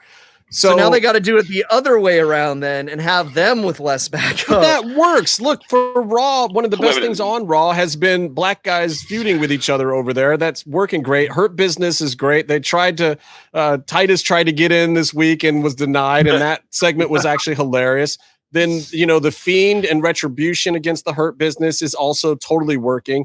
And oh my God, the Fiend and Alexa Bliss on Raw works so much better than SmackDown already. I don't know why. I can't put my finger on it, but having all that extra time and having the Bray's long entrances and weird vignettes and just moments of Alexa staring at the camera when they have a 3-hour show to fill on Raw works so much better. And I actually am liking it. I was totally into it. I was buying all of it. I was like, wow, I'm actually watching Raw. Like I'm watching it. Who does that? Not me. It makes so much sense. To like put Alexa Bliss in a character-based program that doesn't really revolve around fighting or wrestling. Oh yeah, it's great. She's been hurt. No, but the psycho Harley Quinn kind of thing that she's doing, and the fact that she can get out there every now and then and go in the ring and do a little bit of wrestling. We know she's got good promo skills, and she can definitely get into a character and a long-term storyline. She knows how to do it. It's one of the reasons why she surpassed other girls that were ahead of her, coming in from the women's division. It's why they put that belt on her for a while. She's perfect for this program. And also the fact that Bray comes in and out of these characters. Before, it was weird on SmackDown of like, you're giving all this time to Bray Wyatt. The entrance takes 10 minutes, and then you're doing a Funhouse segment, and then, you're having him run in a match. But on SmackDown or Raw, it worked. He interrupts Retribution like 3 times throughout the night. He comes to the ring and does his full intro, and Alexa stares at the camera. Then they do a Funhouse segment. Then he's back at the end. It works. Until they shorten Raw, please give me more stuff like that actually fills time great. Give me a Randy Orton promo every episode. Let the Hurt Business turn down people, and Hurt Business playing up the whole Ricochet thing is hilarious too. So when Bray interrupted Retribution, did he say, if this is anyone but Slipknot, you're stealing my bit? I wish. And boy, the internet is sure clamoring for The Fiend and Alexa versus Kross and Scarlett. Yeah, go for it. I mean, it sounds like Money in the Bank to me. Though I would never give Kross a briefcase, because you know what happens then. Nothing. Byron, that's bad. That's bad for your teeth. Don't do that, Byron. Byron, you're bothering me. Chewing on the fork? He's chewing on the fork. I'm not chewing food out of my teeth. He used that same fork to comb his copious genital hair because he has not received a shaver yet. Oh my God. No, he has. He just wasn't living at the place he received it to by the time it got to him. Gotcha. One of these weeks, Byron will actually get himself cleaned up, and then we can hear what he thinks of these products, because I'm all about it. And don't forget, hit up manscaped.com, use code MMM, get that 20% discount, available in the United States, UK, Canada, and Australia. That's amazing. You know what it's gonna sound like, Justin, when he finally gets it? Oh my God, I can finally see it. I can finally see it, and it's so small. Oh wow. You see what happened there, Byron?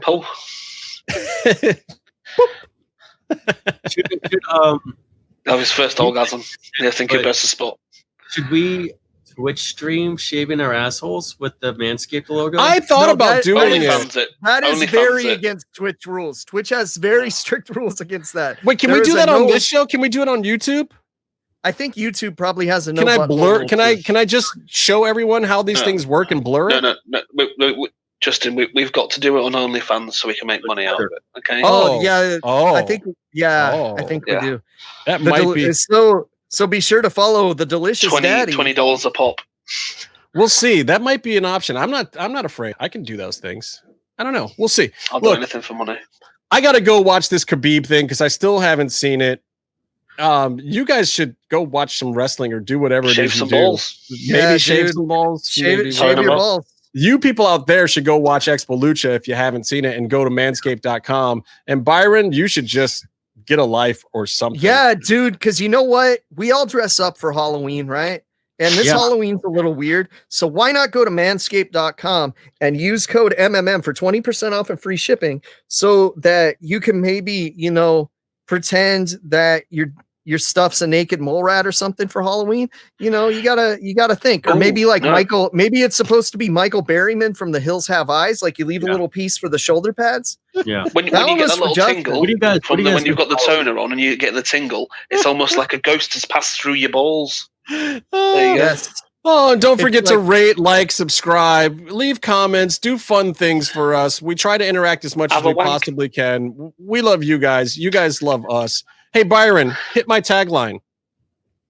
Stay cool and be in the mix. Wrong. Meef, you want to give it a try? Stay calm and eat a tree. Jesus Christ. Casey, do you know this thing? What do you got? I do. Penis. God damn it. I hate this show. Stay calm and stay in the mix. Penis.